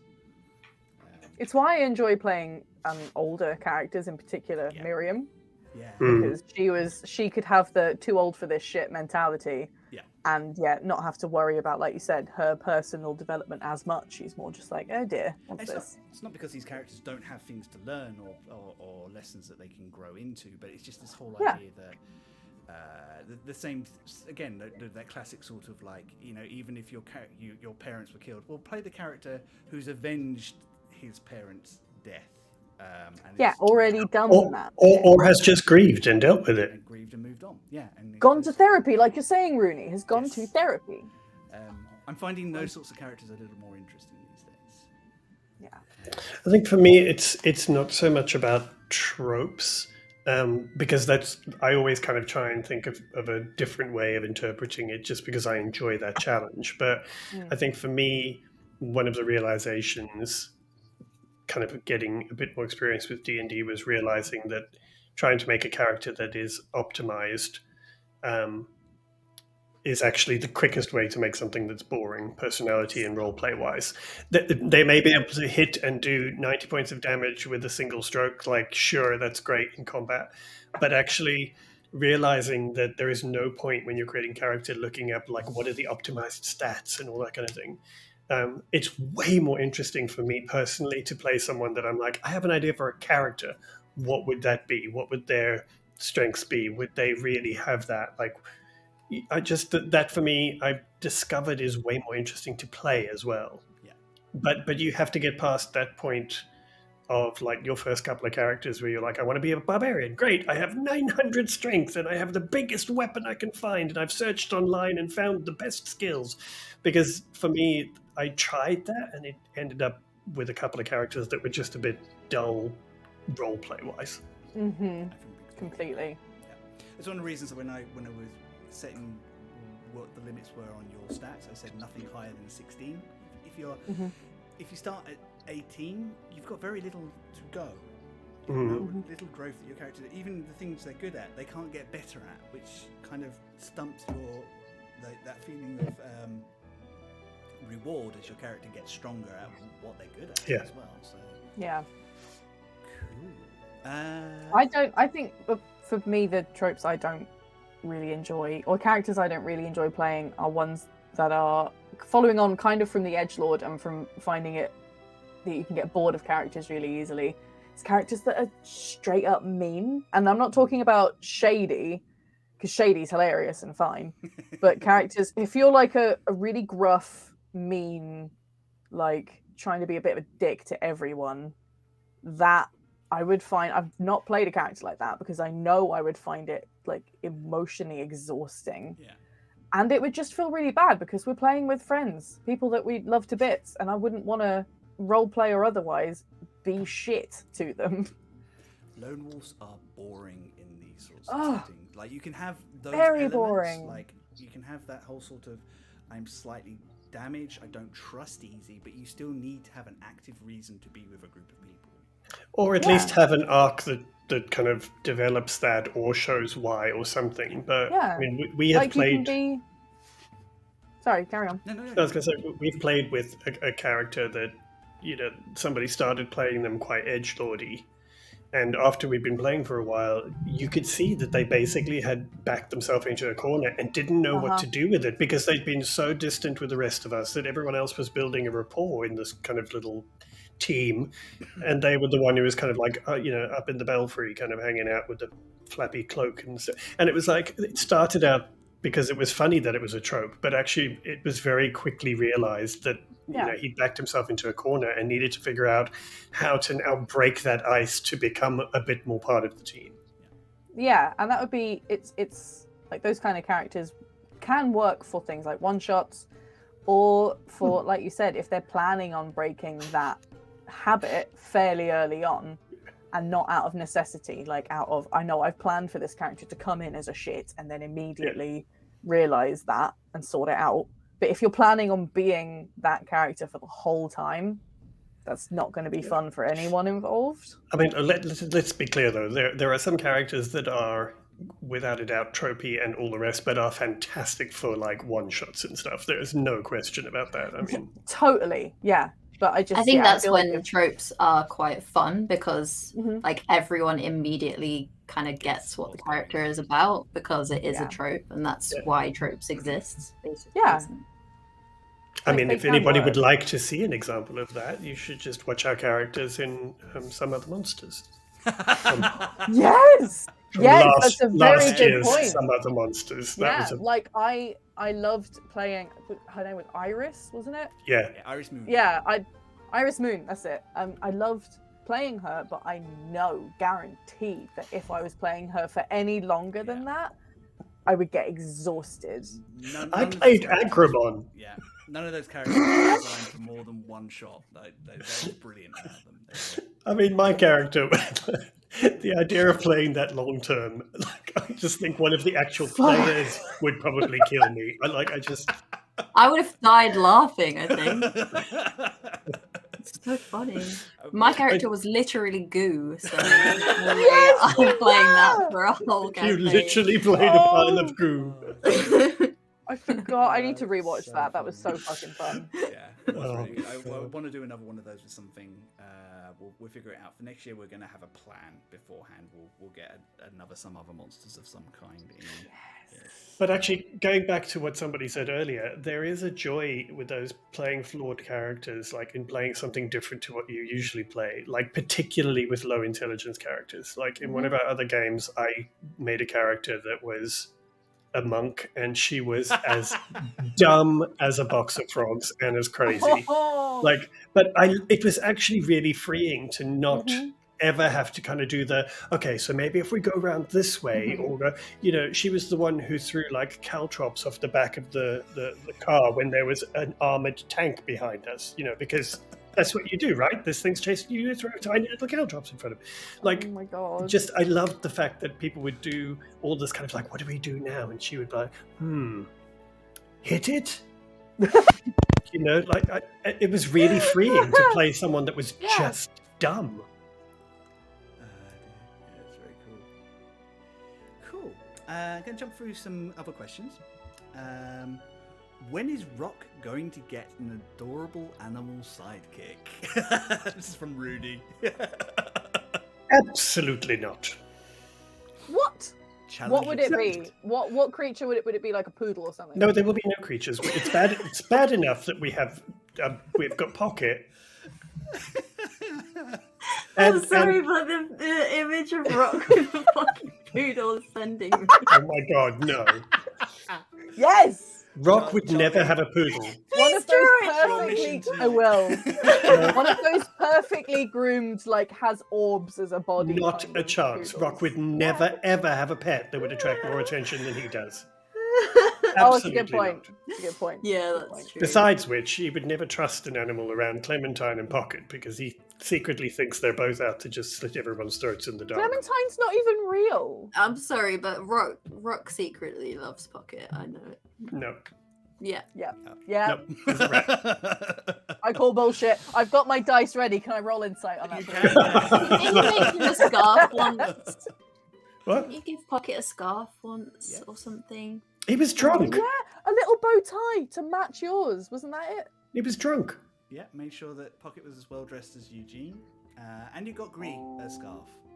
I feel like you gave something to Pocket. No, at some you made point. a little tiny. I know there was the bow tie for the bottle, but I swear there was something else. I have to go back and find out. Definitely. Yep. So many. Anyway, moving on. Or are we? Are we moving on? Because I want to brainstorm more animals for Rock. I feel like at some point I'll drop in something. We nearly had the dog. Like, if the dog had been as responsive as you wanted it to be, you would have walked off with that dog. I know you. Probably. What, the crystalline dog? No, The dog on the on the island. The one that Oh, had lost its We yeah. found a dog, didn't we? But it was broken. Yeah, I like Dog the is little broke. crystal dog. Oh, the crystal dog's very cool as well. Yeah. Actually, as intelligent as any of you, but not technically a pet, just a different form for a Crythoric. Well, I liked it. It was cute. So Rooney also asks, what have been some of your favourite moments in the campaign so far? Ooh. Mine's probably the floating forest, just because it's one of my favorite forests, and these guys know, but forests and cold places are my favorite environments for damn near anything to be set in. Like, any story, any TV show, any film, if it's got snow and or pine trees, I'm in. And so that's why I loved the floating forest and the way you described it, and immediately I was like, this is my shit. Thank you.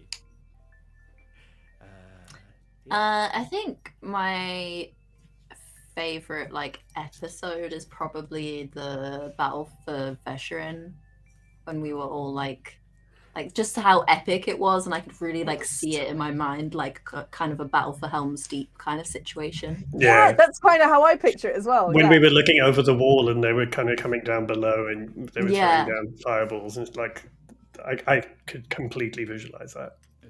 It's got music and everything. Yeah, and everyone coming in on the sky ships. It was really cool. Yeah. Fun. Very good way to wrap up that story arc. Mm-hmm. Wayne? Do you know what? I think mine have just been the kind of tiny roleplay moments. Like Dungeon Bees is still one of my favorite moments. Eugene, like Rock getting frustrated with Eugene because he kept telling everyone it was his first day. Obviously Eugene jumping off the dragon was brilliant. There's just all those little moments for me. Like, there have been times where I have really, really just laughed so much. And actually, I have to say, one of the joys of doing this is watching, every time I watch Theo collapse laughing, it's one of the best moments for me. There is something about when a moment is so There's funny. something funny about my laugh, because so many people say this. No, it's not your laugh. It's the fact that I know if something is so funny that it's made Theo really properly laugh. I know that's a moment. When you disappear off camera a little bit because you've crumpled, that's great. That's I mean, in Witchlight, when you did the thing with asking for a cup of tea, I have rewatched that moment so many times, because it's just that I think they were both in the same episode. So there was the cup of tea thing, which even surprised myself. And your face in that is just came out pure chaos. When I managed to get in, that it was my first day as Asta, just watching, I went back and watched you all react to it. It was so funny, just watching you all collapse laughing. So good. I just love the little role play moments that kind of happen like that in between, and I just think it's the same with with Wicked Game and Dice and a Slice. And I love games that are centered around role play, because even those tiny little throwbacks later on and stuff like that are just, for me, that's just priceless. I love that way more than anything else. I have to agree. Yeah. I think I'm very much the same. Quiet roleplay moments, definitely. I think emotively, one of the most powerful moments for me was Ghosts passing. Ooh, oh yeah, that was very, very poignant episode. Yeah, I think it's one of those moments. I knew it was coming, and I don't think even I was 100% prepared for how that was going to make me feel as the DM who knew that was going to happen. And I was so pleased that you all responded to it so well. And just some of the quiet moments as well, Gree and Eugene just quietly working out who they are. And kobolds, I will always throw in kobolds. Oh my god. I am the hello, queen of. Kobolds.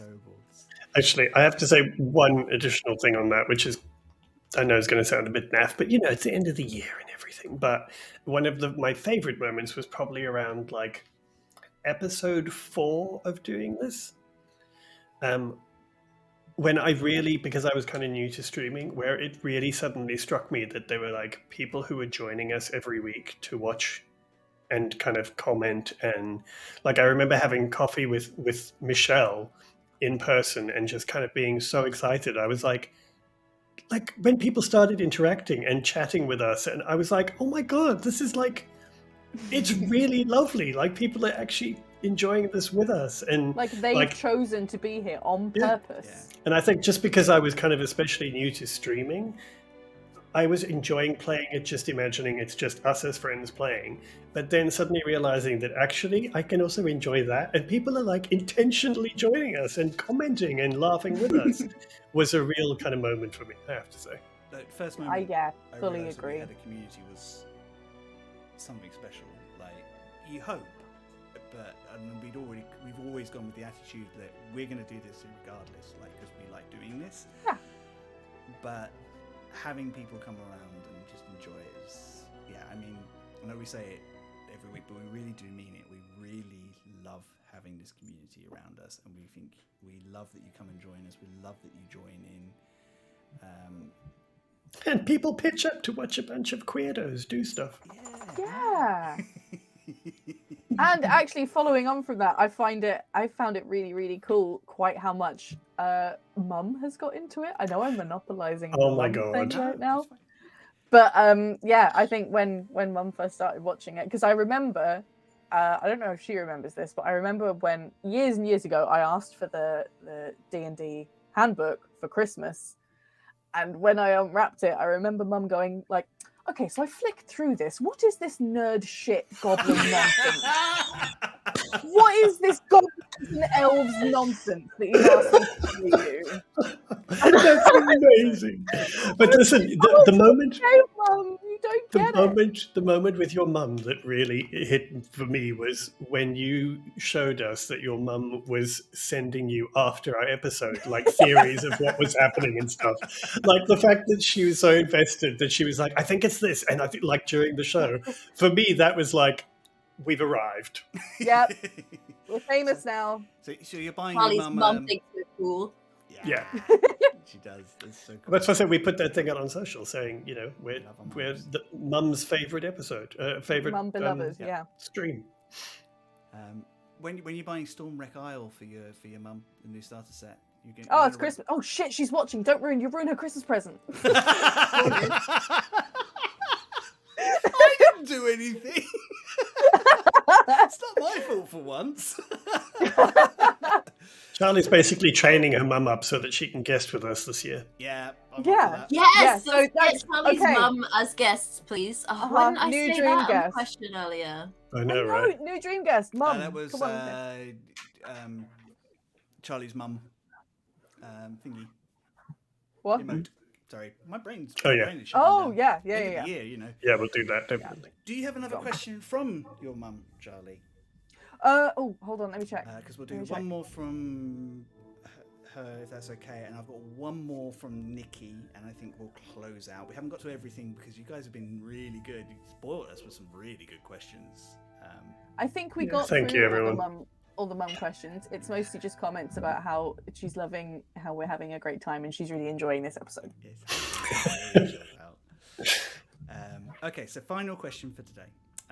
I'm sorry we didn't get to everybody's question, but we had more than we expected to get, to be honest, which is lovely. Thank you so much. If I may, I just had a message pop up saying, and this is verbatim, says, "Just tell them I fecking love them." Oh, we love you too. Love you, ma'am. Love you, mum. Love you, Charlie's mum. Question. If you were an NPC in the Some Other Heroes world, what do you think you would be doing? Oh, shit. This is from Nikki. What do I think I would be doing, or what would I like to be doing? Let's in go an with, ideal- let's go with your choice. Let's just go with your choice. It's Christmas. Let's spoil ourselves. Treat yourself. Well, Wayne would be working at Lutz. Yeah, it's like Yep. not kind of like I don't think Wayne and I would be together because loot exists in that world. So It's not room for three in here, babe. I'd be running a very sophisticated flower shop right next door to Lutz. Weird that. Oh God, I don't know. me and my army of accidental kobolds would be running a printing shop where we write short stories and sell them around Cloudskern. Oh, like little penny Amazing. dreadfuls. Yeah, like little penny dreadfuls. Only we wouldn't make any money because I'd have to take money back because of the amount of spelling mistakes and errors that the kobolds are making. I love that. I'd want to be Lady Mallory's personal assistant. Oh. Oh my god, that would be amazing. That would be I good. love that. Ghostwrite her a book. Amazing. I think I'd want to have a filthy criminal character, a proper, not a violent criminal, like a fraud, like a fun crime. Fun crime. Just a fun crime. Fun crime.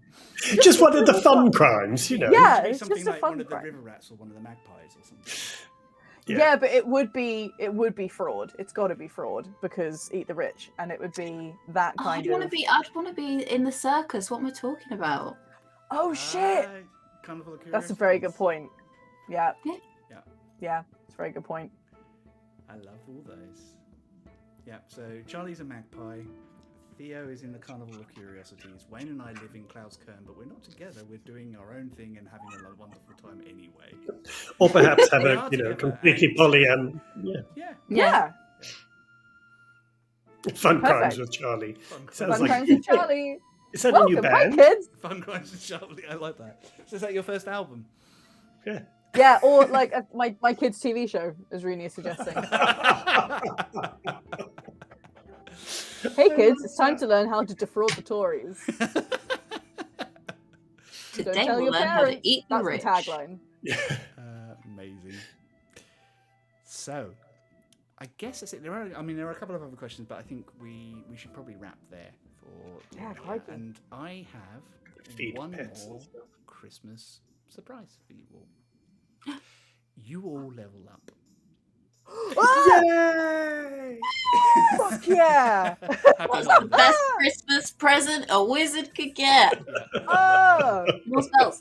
We won't do that. We won't do that on stream because No. that's a lot. But you are all level 9. juicy. Well done.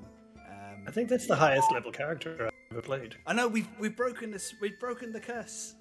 Yeah. Yes, we have. I mean, I've done one shots at, you know, Higher and Nikki's fantastic stream on Wicked Week. I did higher level We went other backwards. characters, but yeah.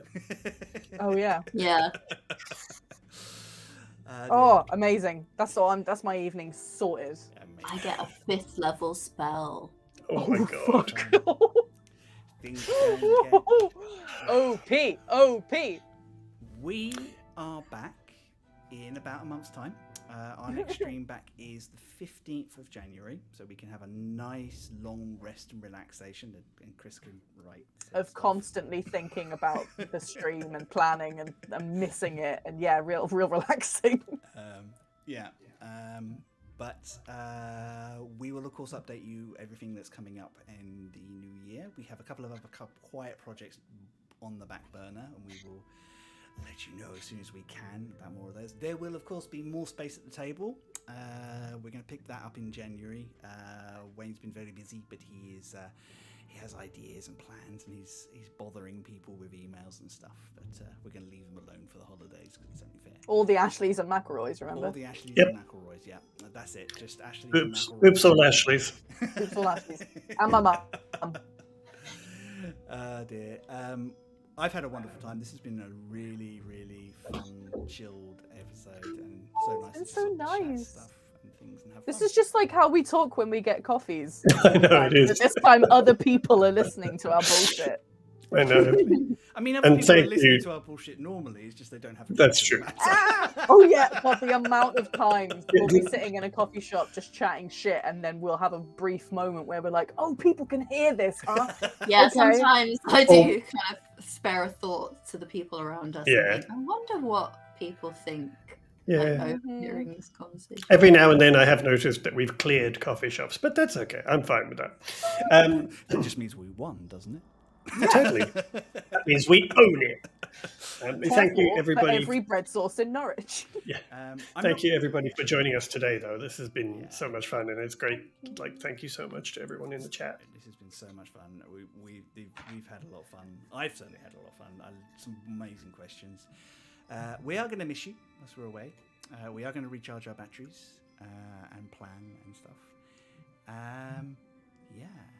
I guess we Can I say a massive thank you to you, Chris, because you do all this fucking hard work for this awesome stream, and we love it so much. My absolute pleasure. Thank you to Wayne, by the way, for putting this.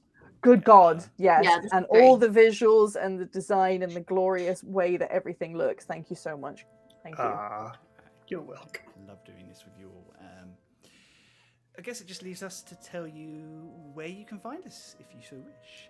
I'm going to go first for a change because, why not? Treat yourself. It's the holidays. I'll treat myself. You can find me on the socials, chrismepham.com/link or at chrismepham RPG, wherever your media is socialed. I am on all the networks to a certain degree or another, and I'm still trying to figure out where we're going with that, but I think everybody is at the moment. All the networks. Bebo's where it's at. Yeah. I do have commissions open, but I'm probably not going to answer any messages until the new year now, so we'll pick up on that in January. We'll say they're closed until January. There we go. Nice. I will be back with the amazing Wicked game this Wednesday. With bringing my full dad energy, which should be fun. I'm really looking forward to that. So come and join us then. Yeah, we will see you in the new year. Theo, would you like to go second, please? Sorry, I am literally looking at spells. I am Theo. You can find me in the usual places, theoblueillustration.com. And for the next week, I'll be looking at what 5th level spell I want to take. Yeah, I don't really have much going on at the moment because, Christmas. And I am having a break and building some Legos.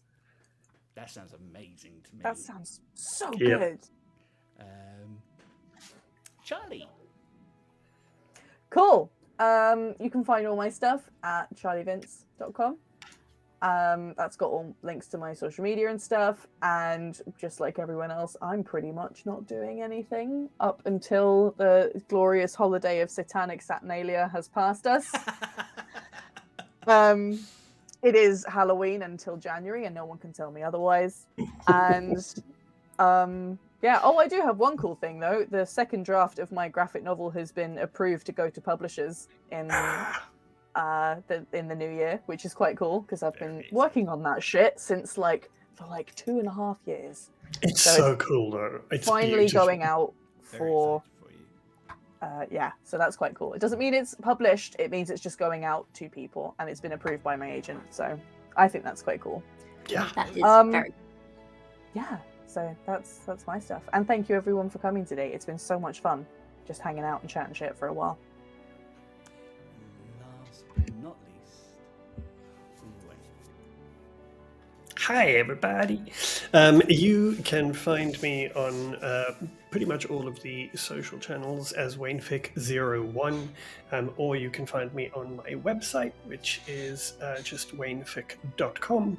I will be busy over Christmas working on some new stuff that I will be launching in January, which is kind of exciting / scary, but I will let everybody know about that.